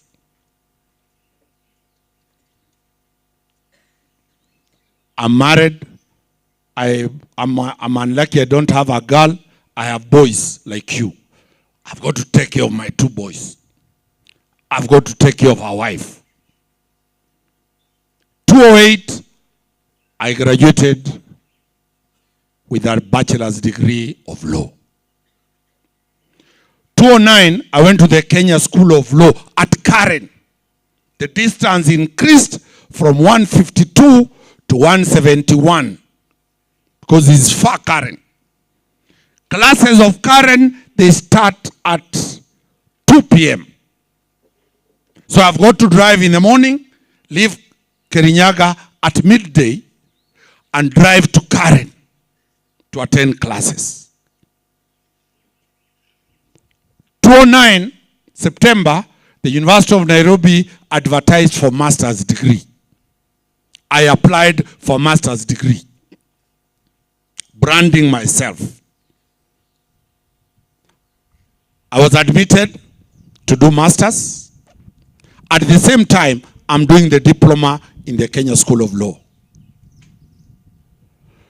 I finished the diploma in the School of Law, went for pupillage. I was admitted as an advocate of the High Court of Kenya on the 4th of November, 2011. That is when I was put this on my head. After 21 days, on the 2nd of December, 2011, I graduated with a bachelor's degree in law, a master's degree in law. Siyo ni kujituma? Si ni kujituma? So I walk now and tell the director I'm resigning. I'm now 47 years old. The director says you cannot resign because you will not get your pension. You wait until you are 50, you go for early retirement. I said I didn't wait, I must resign. He refused. The matter was taken to the PS. The PS was Dr. Nyikal, Member of Parliament for Seme. He called me and asked me, young boy, what is your problem? I told him I want to go and practice law so that when they will arrest you one day, I'll defend you. He listened to me. I gave him this story. He told me, I accept your resignation. I resigned. On the 6th of December, my birthday, I resigned from being a children's officer. On the 7th of December, I got a job at Catholic University as a law lecturer. I started teaching at the Catholic University, which I taught until I resigned to come and assist my brother to campaign in 2022. January, I got a job to teach at the University of Nairobi, master's class, corporate governance. On the 8th, I opened a law firm with my brother, Msioki Mogaka and Company Advocates. I have been practicing to date. Briefly, my clients, to show you that you really have got to brand yourself, I have represented His Excellency the President, then Deputy President Dr. William Ruto. I've represented his former Deputy President, have represented Chief Justice Maraga in a matter. I've represented my classmate Matiangi. I've represented 90% of cabinet members, cabinet secretaries in this country, and several people.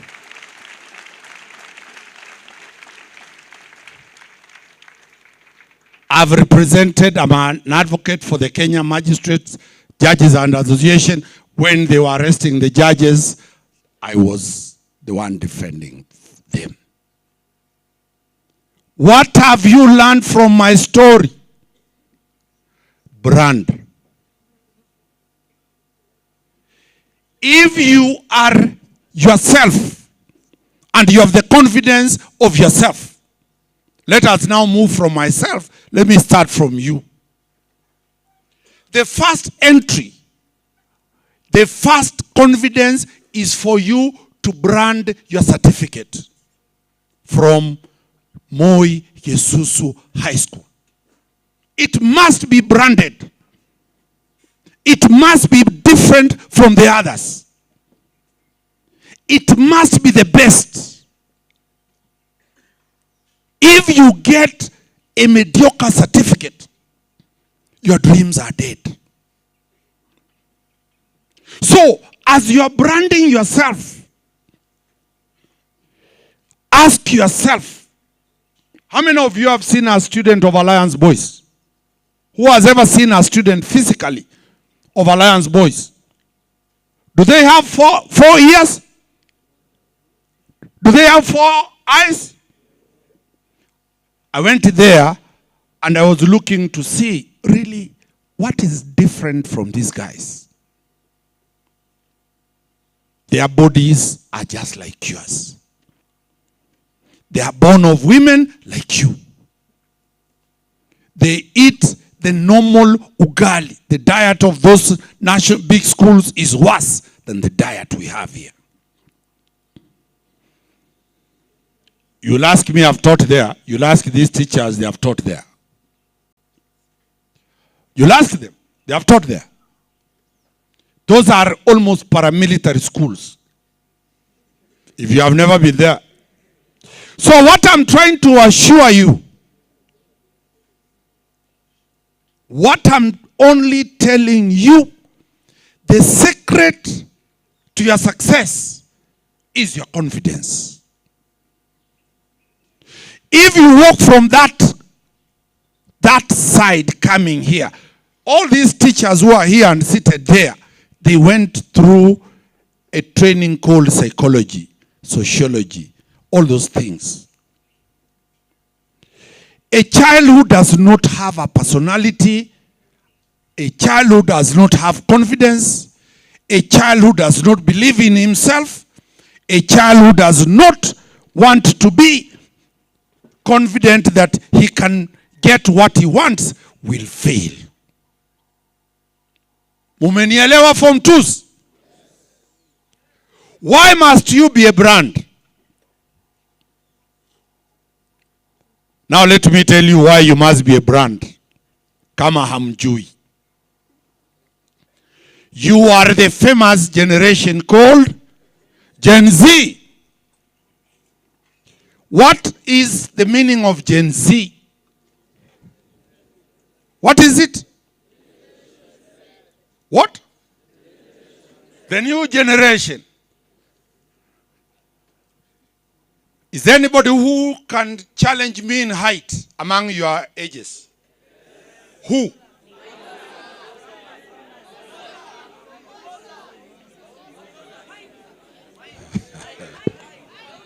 Okay. What I'm saying, the climatic changes has affected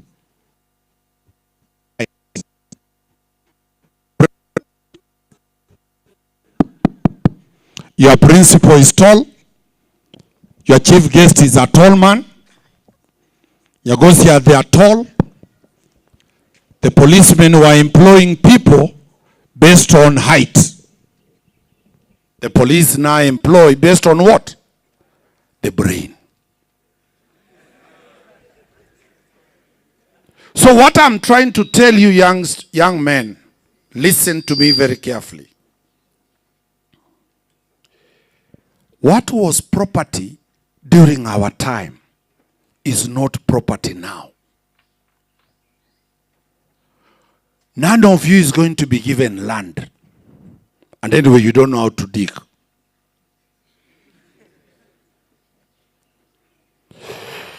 Few of you will be lucky to have wives if you will be able to have money. Women have become very, very expensive. A date is a very expensive thing. Young man, do you know the price of chips? Your girlfriend will eat chips. Chips, by now, we are buying it at 150. By the time you will be seducing a girl, you will be paying 200 shillings or 300. So what I'm trying to tell you is that you have come up at a time the situation is completely different. You will have to have money. Uniangalie vizuri, nimekwambia. Property is now money. Property is not land. Nimepita Gesusu hapa, wale wanatoka hapa. Kuna shamba hapa? Hakuna. 2. We were living in mud houses, where the mud houses unatumia shilingi 3,000 unajenga. Which is your dream car? A Bentley. Which is your dream car? Bentley. Huh? Bentley. Which one is that one? I don't know it. Which is your dream car? BM. A BM. Okay. Good. What is the price of those cars? What is the price of those cars? 11 million. Yes. If you are talking of a car having 11 million, what, you want to marry or you want to have a girlfriend one day? I want to marry. What will be the price of dowry? 200 million. Umeona? Umeona?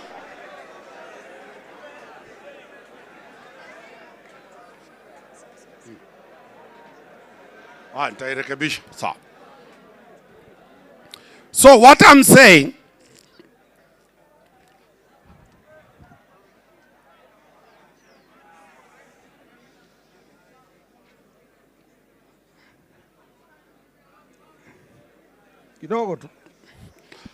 what I'm trying to tell the young people is the question that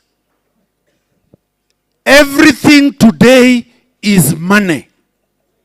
We are living in what is called the bills economy. Unless you work hard, you will not be able to meet the bills. Let me give you a scenario. Friday, I was in a funeral in Nyamira. I flew in the morning from Kisumu, from Nairobi to Kisumu. Kisumu, my car was there, to Nyamira, back to Kisumu, to Nairobi. Yesterday, had a function in Mombasa. I flew to Mombasa, came back. Today in the morning, I flew from Nairobi to Kisumu, and I'll be flying back to Nairobi. Will you afford that? From force. Let nobody cheat you that happiness is to be poor. Happiness is to have a serious career that pays. A serious career that pays from force. Let me tell you. If you look at this gown, when you'll be graduating, there was always a bag behind.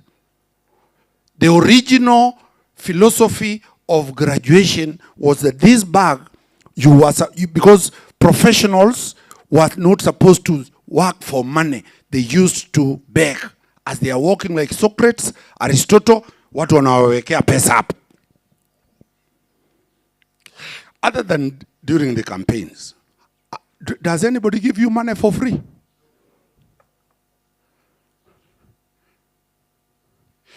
What you are facing as young men, let me tell you, the truth is you must work and to meet your bills. The chief is here. This is the arm of government that you rarely see unless you are in conflict with the law. Us and my good advocate, friend of mine there, you will never see us until you are in conflict with the law. How do you become in conflict with the law? You decided to smoke opium, marijuana, cocaine, heroin. It's very glamorous, but the costs are terrible. I defended some students, from 2 students at JKIA. They were found with cocaine. And I told them the minimum is 30 years. And the minimum fine is 30 million for 2 grams of cocaine. Not a kilo, gram. Sasa wewe kama you want pension, wacha shule leo, guza hiyo cocaine, don't even wait, go to committee, waambie wakufungulie, you'll be there 30 years. Why should you suffer that way? Young people, you have been told there are no jobs. And everybody is selling a message to scare people that there are no jobs. Yes, it's true. If you are not branded, if you are not the best Form 4, there'll be no job for you. A job is defined in 2 terms. There are jobs that pay, and there's a new job on Friday. You have heard this guy is called Yamachuma. Kaziani kuchima makaburi. They are also earning. Is that the life you want to go? Can you imagine your classmate gets you that you are the professional grave digger?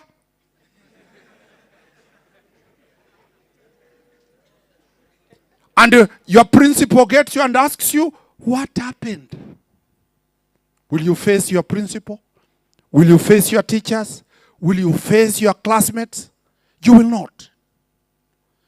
So my message to you today is, how do you brand yourself? How do you remove what is called a stereotype? A stereotype is those stories watu wanasema, hiyo uwezi, hiyo uwezi, hiyo uwezi. You want to do law, you can't. For those ones who want to do law, your English must be B+ and above, whether you like it or not. Your English is the mandatory qualification. Then C+ and above.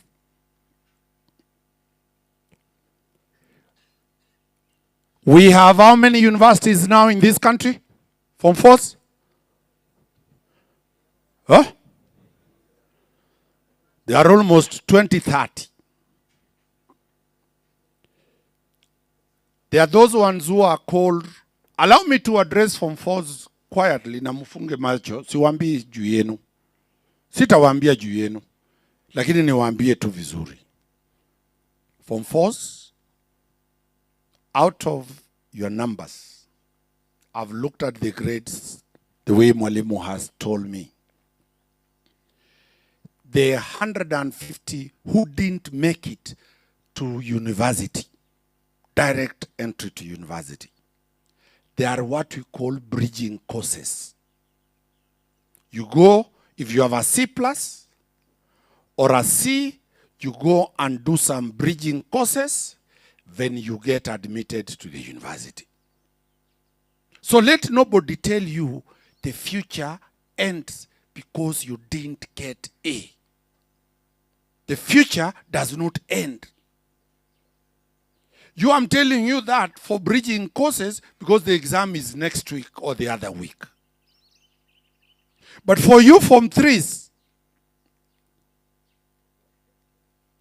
are you still insisting that all of you will fail? Those ones who are not going to go to university, inua mkono juu. For Form 3. Twende na wewe tu. Kama wewe you don't want to go to university, I'll go, my car is empty. How many in Form 3 will not face that curse? Wako? Aya, wameogopa. My bosses, you know you are my bosses. In 2-3 years, you'll be magistrates and I'll be coming before you, pleading that please, Your Honor, give me this order. Kindly, give me this order. Because when I look at this brain, you know, Mwalimu, me and you, we are trained teachers. From the eyes, you can see very bright eyes, which is an indication of very bright students with very high IQ. Kuna moja, sijaona ule amesinzia. Sijamuona. So for the Form 4s,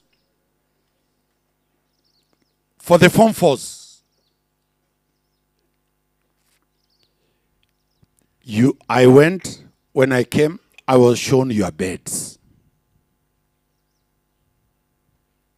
I went to the dormitory, I saw the beds. I'm a teacher, I was a deputy teacher, so there's nothing strange for me. Understand how schools are run. That bed,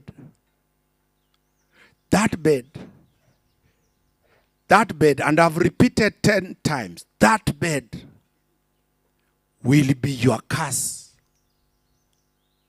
If you don't know that that bed is only limited to a very limited time for sleep.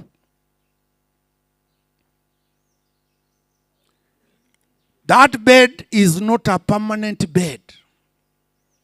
When you look at that bed, and you look at the bed I'm sleeping at, you look at the bed your teachers are sleeping at, is that bed going to be your permanent structure all your life? No. This school, Moi Gesusu, has given you facilities only for convenience to pass and do your exam. This school has given you the opportunity to brand your name. And this school, you'll be proud walking inside this school when you have passed and you are coming and you are telling Mwalimu, now I'm an engineer, now I'm a lawyer, now I'm a judge, now I'm a teacher, now I'm somebody.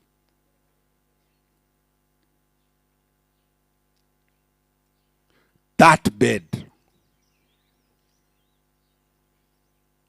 Let not a Form 4 prefect come to wake you up.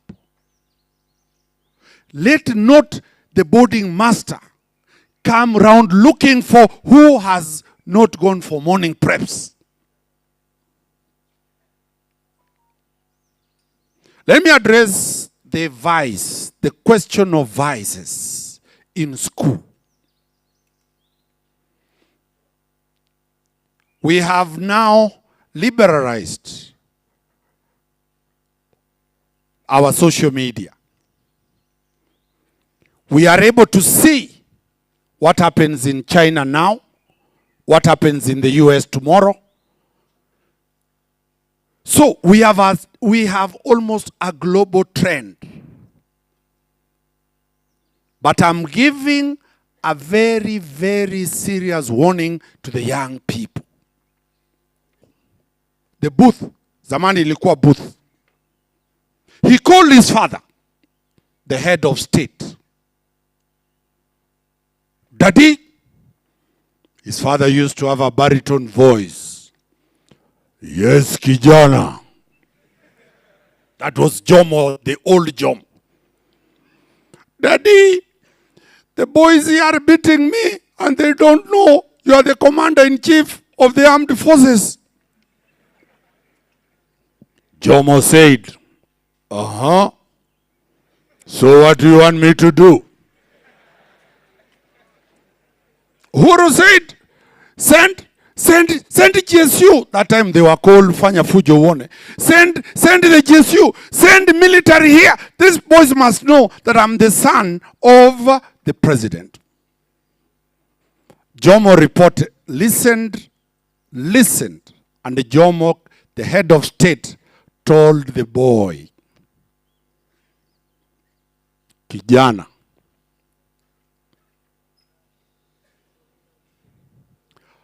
know the fights you pick. Choose the fights to fight. Me, I've chosen the fight to govern Kenya. Fight your own battles. Learn how to live with others. The phone was put down. Uhuru Kenyatta cannot come and tell the boys back, my father has refused to send GSU to school. So Uhuru told the boys, ngoja tu dakika 10. Jeshi inaingia hapa. They went and made peace with the Form 2s. Uhuru finished St. Mary's, went to the US. He came to be the president of this country. What lessons do you learn?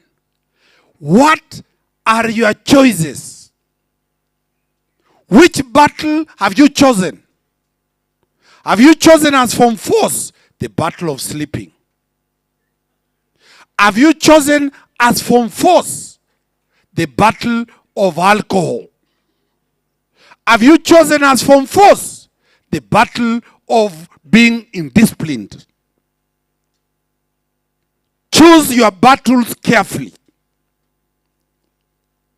And my last word, before I allow students to talk and I will engage with you, the only battle that you have come to this school,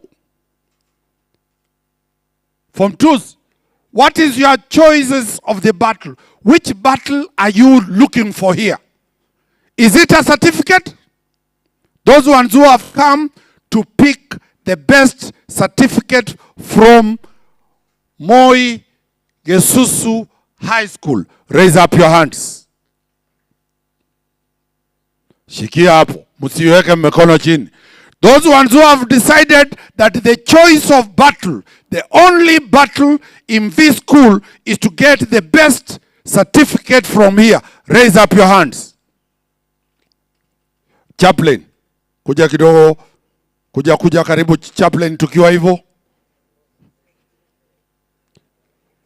Wamesema kile kimekubaliwa mbinguni pia kinakubaliwa hapa nje. Tuombe alafu we start the plenary session. Okay, we are praying. Our dear loving Father, our students have vowed that they have come here to fight one fight, to get the best certificate from here for their upward trend. How we pray the Lord, may you make this dream pass and they shall praise you.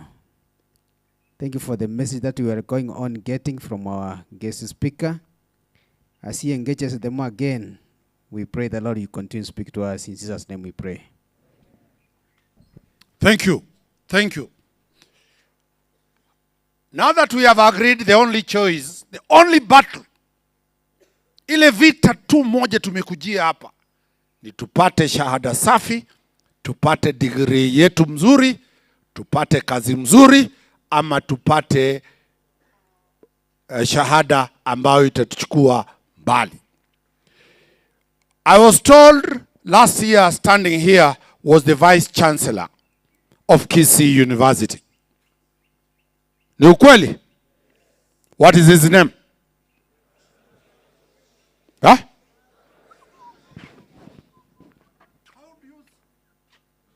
Do you know is who? Professor, honestly. So Professor was a student here. Is an alumni here. Professor, we joined together at KU and graduated together. He's my college mate. Mbona tena mnasema you can't go to university? Honestly. Do I call him and tell him that you people are choosing anything different than going to university? Very well. Let me allow some questions. Inaitwanga quick fire. I'll take very fast questions and I'll be answering in 1 minute tukienda hivi. Form 4s, nani anipe ampatie mic pale? Let us hear the Form 4s. Very well, very fast, short and precise.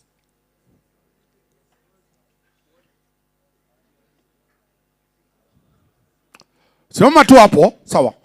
You say your name and your class? My name is Alex Mogambi from 4 Galaxy. Yes, sir. My question is, what is the secret behind your success and what did you do that other men didn't do that you are in the place you are right now? Thank you. I chose my fight and my fight was to brand myself and that is my resolution forever. Another one. Nothing more. Focused on my goals. Yes? Move faster, move faster. Raise up your hands. Yes? Okay. My name is Osman Sosi from 4 Venus. Yes. By the time you were in campus, who was your mentor? My mentor was my brother, the member of parliament, but I had a bigger mentor called Amos Wako, the former attorney general. He looked. My name is Nixon from 4 Uranus. My question is, have you ever influenced by peer pressure people?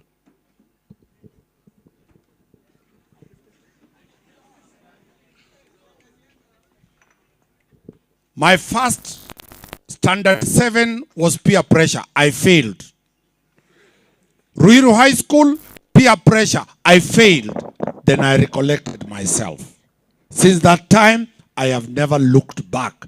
Peer pressure is not bad so long as you are able to overcome it and move forward. The problem, kufanya kosa si makosa, kurudia makosa ndio kosa.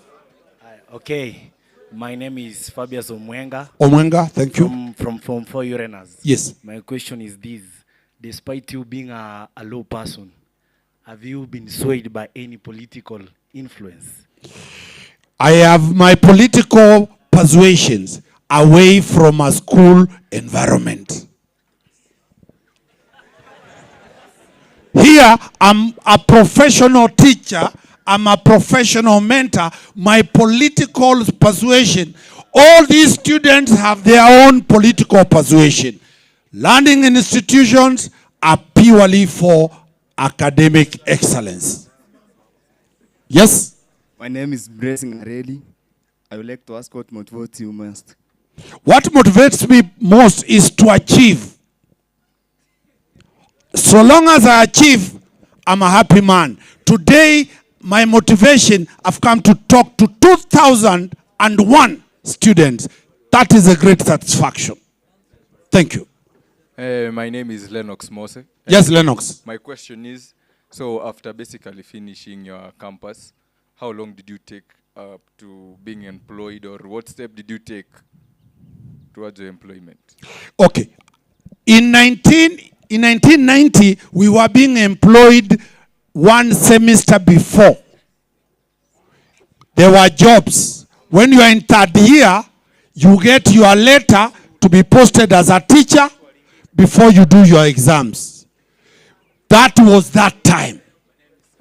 There were jobs for us. We used to be paid 5,040 shillings to go to university. That is not now. We must live with the reality that your parents will meet everything and you'll have to struggle to get a job. That is the reason I'm saying, me, I got a job. I am in third year. I have not done the final exam. I have a job to teach at Kiabonyoru. You must be a brand for somebody to pick you. Because I will offer the principle that for those ones who will be interested in law, I will pick around 4 to take to my law firm. Because they must be brands. And I believe you are one of those brands. Sasawa. Thank you, thank you. Next. My name is Alphonse Mageto from 4J. The other guys are listening. Yes? I'm Alphonse Mageto from 4 Jupiter. Yes. And this is my question. Yes. Yeah, so you realize that we all have different abilities, right? And there's someone who's not very talented in when it comes to studies, but maybe in the extracurricular. Sectors, yeah, extracurricular. Yes. Yeah. So what will you advise such a person? Let me advise for those ones who are not, the teachers know very well, they are slow learners, they are fast learners. We are taught that psychology. Holistic learning is the cognitive, that is the brain, and the psychomotor, those are physical activities like football. It is paying very well. Musicians are being paid heavily. Talent is paying. And that is why they see the new curriculum is incorporating those activities that were never paying and were incorporated. But a warning. A warning. Don't go gambling. At Betika, you are busy gambling to get money. That is not way to generate income. I'm telling you, the young people, work hard, build your money, don't go for gambling companies. Casinos and those very lucrative. Unaambiwa, oh, ukiweka hii, utapata hii. Chief ako hapa, atawaambia. Very many have ruined their career. Yes? So, my name is Gichana Regan. Yes, Regan. And I have a question, and it's based on curiosity. Yes. Are you where you want to be, or do you have bigger dreams? Rephrase it. Are you where you want to be, or do you have bigger dreams? Whoa, boss. I want even to be a pathologist, to do postmortem. Oh, yeah. Who said I've reached? What is my age? Roughly, young people, what is my age? 61. Live now, under the medical schemes that are there, life is now heading to 100 years. I went to Japan, and everybody in Japan, almost people are 100 years and above. So why do you want? I've not lived. I've not reached my destination. My choices are still open. And that's why I'm telling you, wewe kama unasema maisha yako inamalizika saa hii.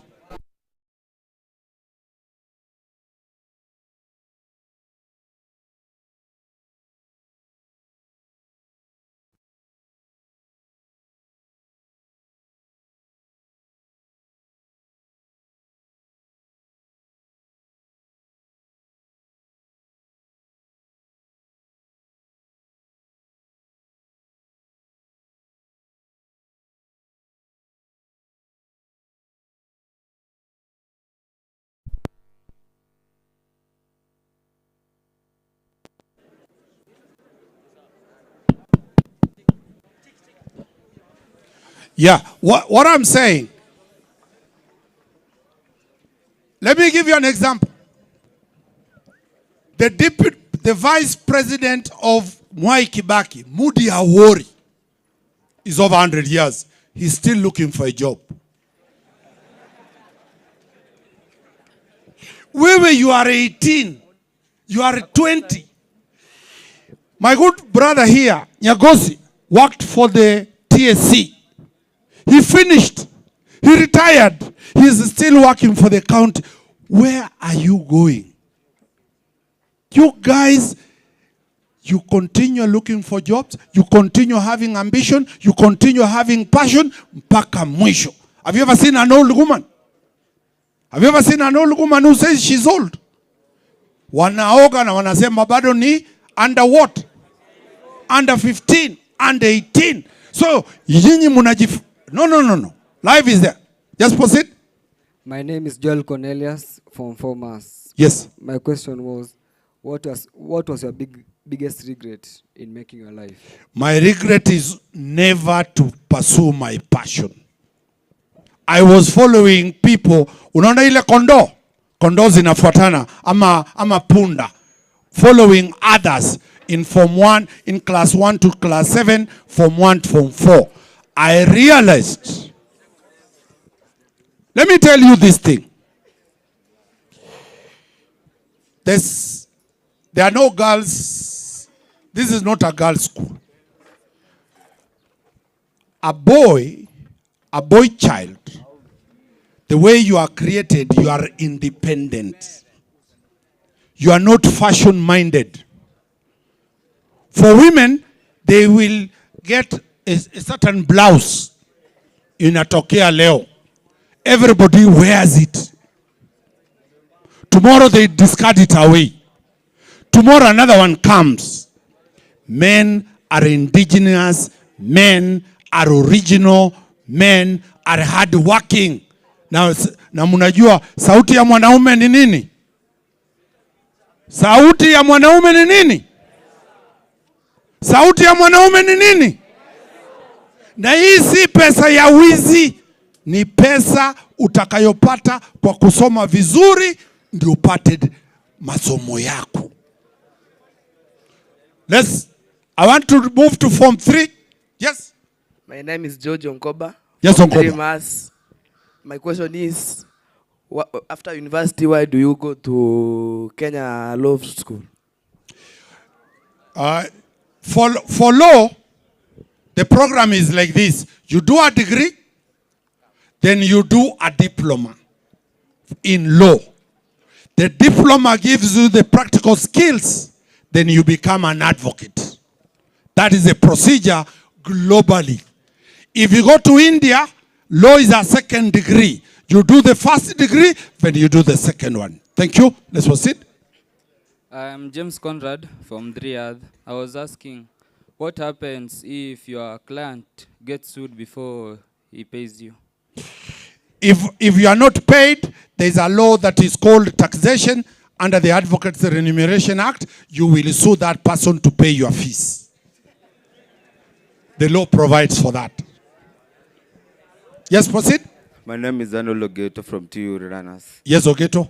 Being a famous lawyer like you, how much can you take per case? It depends case by case. And I'll not be shy that sometimes we are paid for one case up to 10 million shillings.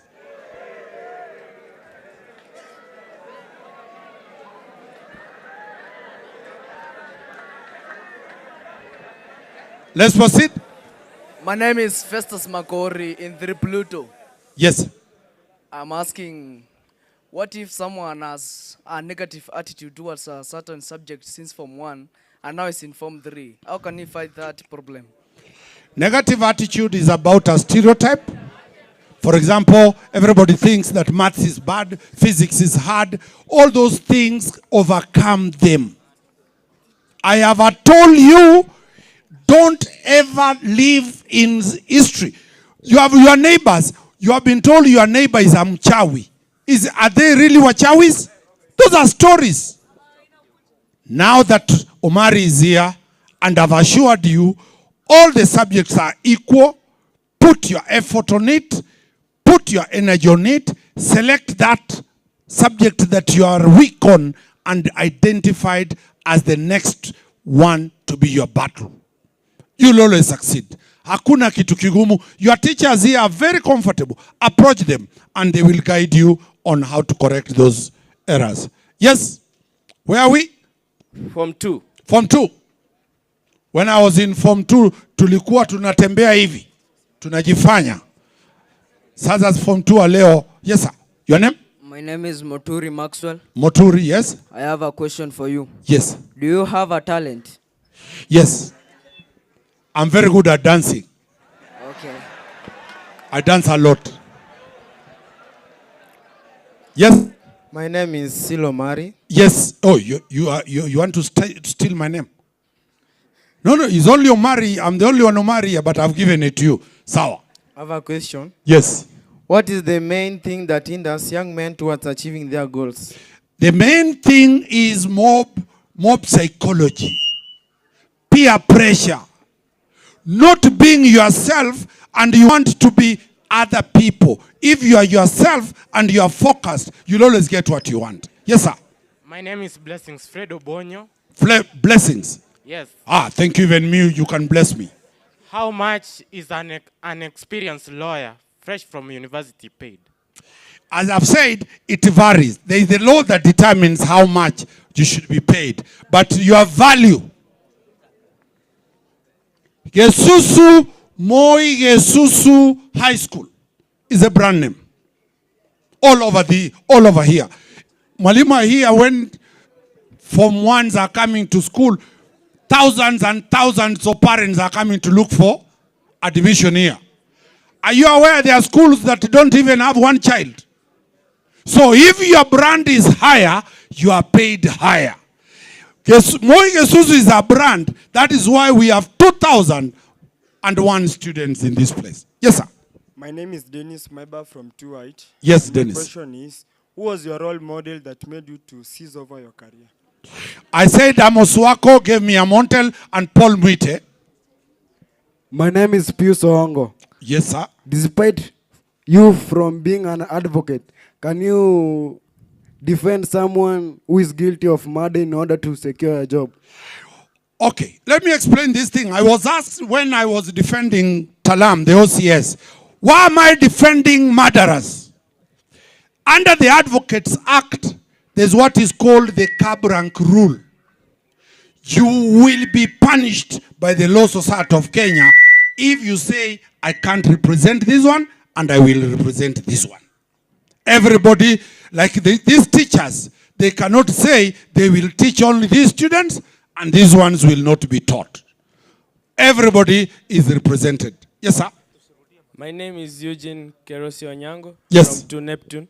I was asking, what keeps you going for being a lawyer all these years? Passion and focus. Passion and focus. Thank you. Thank you for the chance. My name is Ayaga Newton from 2 Red. Yes, Ayaga. I was asking, you are among the most outstanding advocates in Thank Kenya. you, thank you.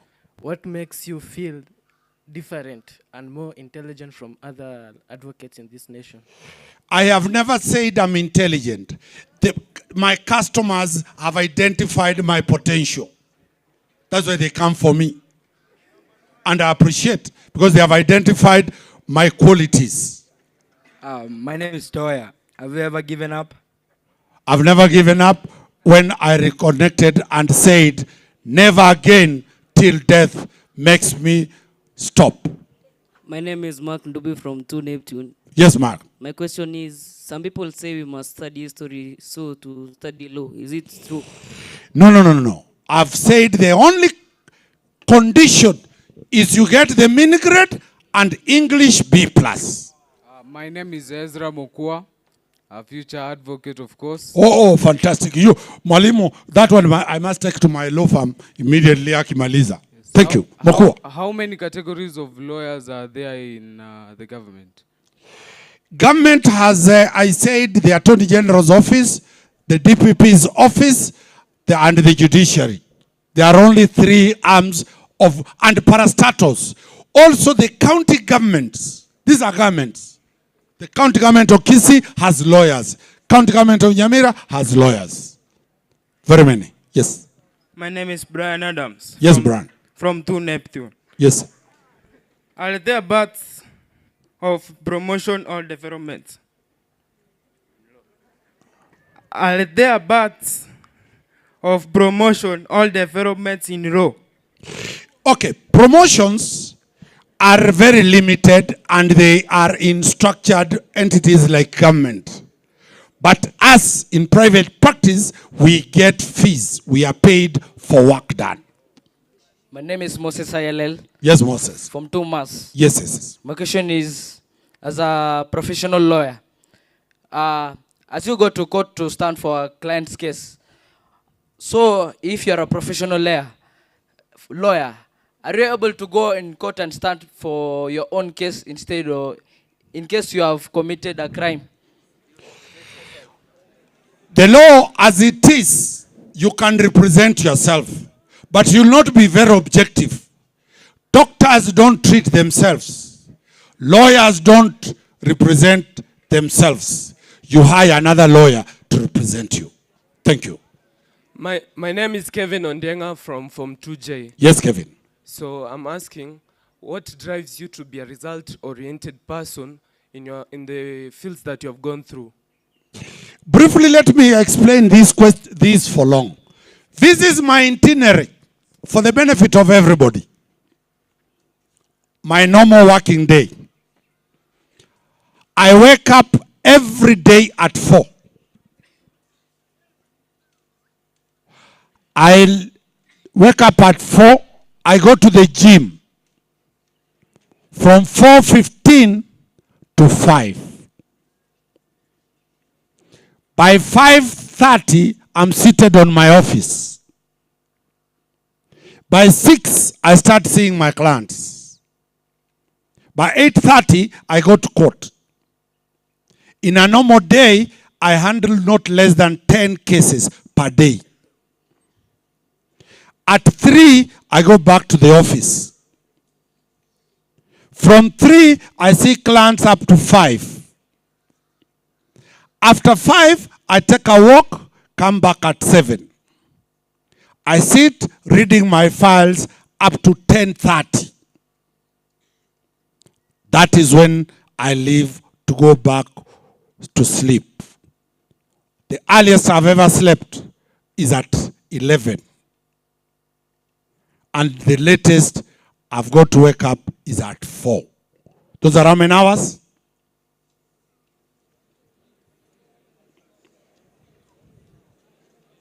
Told you, young men, my students,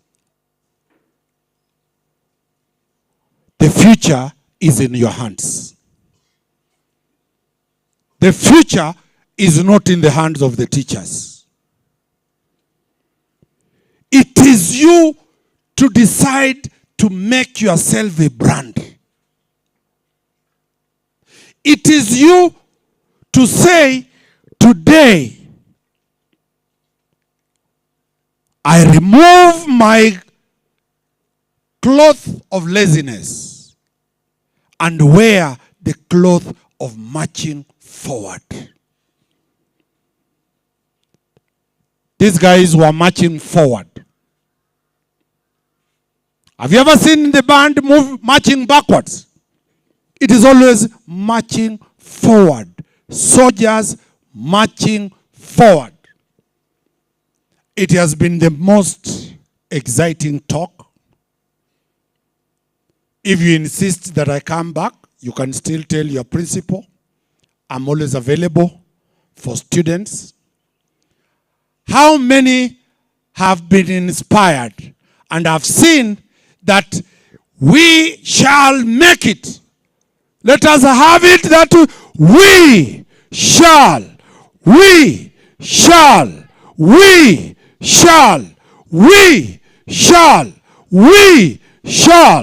make it. What will you shall? You shall make it to be what? Brands. Are we together? A big clap for the school for having invited us. Allow me to hand over the receipt back to the principal. Thank you very much. Thank you very much. I will be available to take photos with you, so don't worry. Okay. Now let us Let us be orderly. We are coming to the tail end of this function, and allow me on behalf of the entire fraternity of Moi Gesusu High School, take this opportunity to convey our greatest gratitude to our guest speaker. On behalf of the school fraternity, we are very grateful, Wakili, first and foremost, for the honor that you have bestowed upon us by accepting to come to engage our students during this annual mentorship program. I am sure our students have heard it from the horse's mouth. And in line with the sentiments of the earlier speaker, the CB chair, the CB chair talked about a turnaround. I believe with the engagement that our keynote speaker has engaged us, I believe that our students will never be the same again. They will have a turnaround. They will open a new chapter in their lives. They have seen how much you have worked in your life, and I believe that this is going to give them a new perspective in their lives, and I hope that this will inspire them and propel them so that they can be able to move on and achieve their dreams. So thank you very much for your time. We thank the guests who have been with us here, the alumni guests, and all other invited guests who have been around here. We thank you so much. And therefore, our dear students, we have now come to the very end of this function. And let us put our hands together so that collectively we can appreciate all our guests who have been with us here and the chief guest, so that we can be able to express our appreciation for the moments we have had with our guests today. So let's put our hands together. Let's give them 3 factorials. 1, 2, 3. Thank you, thank you, thank you. How many of us are joining hands to say that in the future, when we invite our Wakili Danston Omari to come and engage with us, we will be able to consider our request. So Wakili, you have seen, in the near future, we are going to request you to come and engage with us again. So thank you. The guest speakers talked about taking of photos.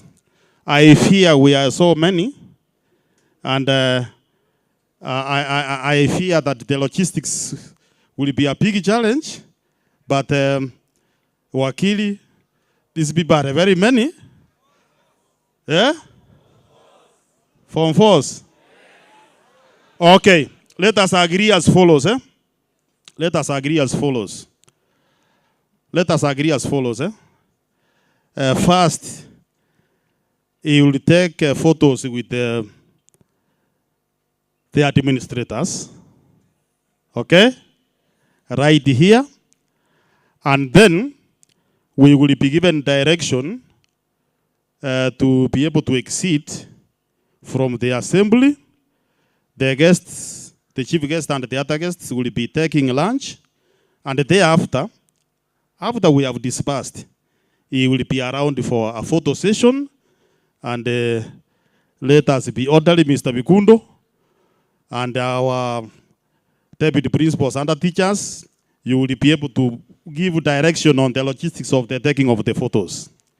So to this end, this convocation is hereby adjourned. After this, we shall go back to the normal routine program of the school. Thank you very much. Pastor, you can come over, give us a closing prayer. Mr. Vikundo will give direction on how the students will exit from this assembly.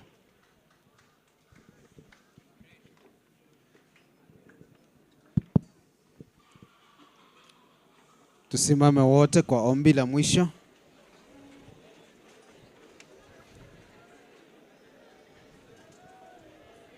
Silence, silence. We want to pray. Order.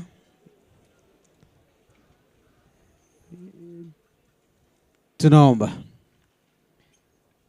Mungu na Baba yetu uliye mbinguni, ukweli ni kwamba umekuwa mmoja nasi tangu tulipoanza vikao hivi siku ya Ijumaa.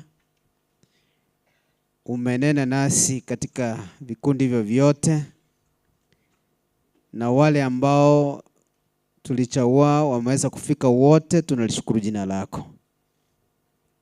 Tumemaliza na mgeni wetu mkuu ambaye ni wakili katika nchi yetu ya Kenya na anaheshimika. Tunashukuru sana kwa ujumbe ambao ameleta kwetu. Tunaomba ya kwamba umjalie katika maisha na familia yake, wape amani, aweze kuwa na nafasi hiyo kwa ajili ya kufikia wengi. Wageni wote ambao wamekuwa mmoja nasi hapa, hata wanafunzi ambao waliotoka hapa wamefanya vizuri. Katika ngazi zingine wanazoendelea nazo, tunawaweka mikononi mwako, wabariki. Mwalimu wetu mkuu na walimu wote, watendakazi wa shule hii, wageni ambao waliofika, imefika wakati ambapo tunapomaliza kikao hiki. Tunaomba baraka yako kwa kila mmoja wetu, na haswa wanafunzi wetu ambao wamezungumziwa katika wakati huu wote, wabadilishe kufikiria kwao. Wape ndoto za kuendelea kufanya zaidi na pale ambapo wamefika. Wawe na mibaraka katika maisha ya leo na hata ya kesho, ili jamii hii inapoendelea kukua, tulishukuru jina lako. Asante, na hata wanahabari ambao wamekuwa mmoja nasi hapa kwa ajili ya mkutano huu, wabariki tena watakapokuwa wakiondoka. Tunaomba neema zako kwa kila mmoja wetu, na tunapomaliza siku hii tukiwa na amani hii, wageni wetu wasafiri salama mpaka mahali ambapo wametoka. Mwisho wa siku tutalisifu jina lako. Tunaamini umekuwa mmoja nasi na utaendelea kuwa mmoja nasi pia. Utubariki kila mmoja sawa sawa na mapenzi yako, maana tumeomba tukiamini katika jina la Yesu aliye mwombezi wetu. Amen.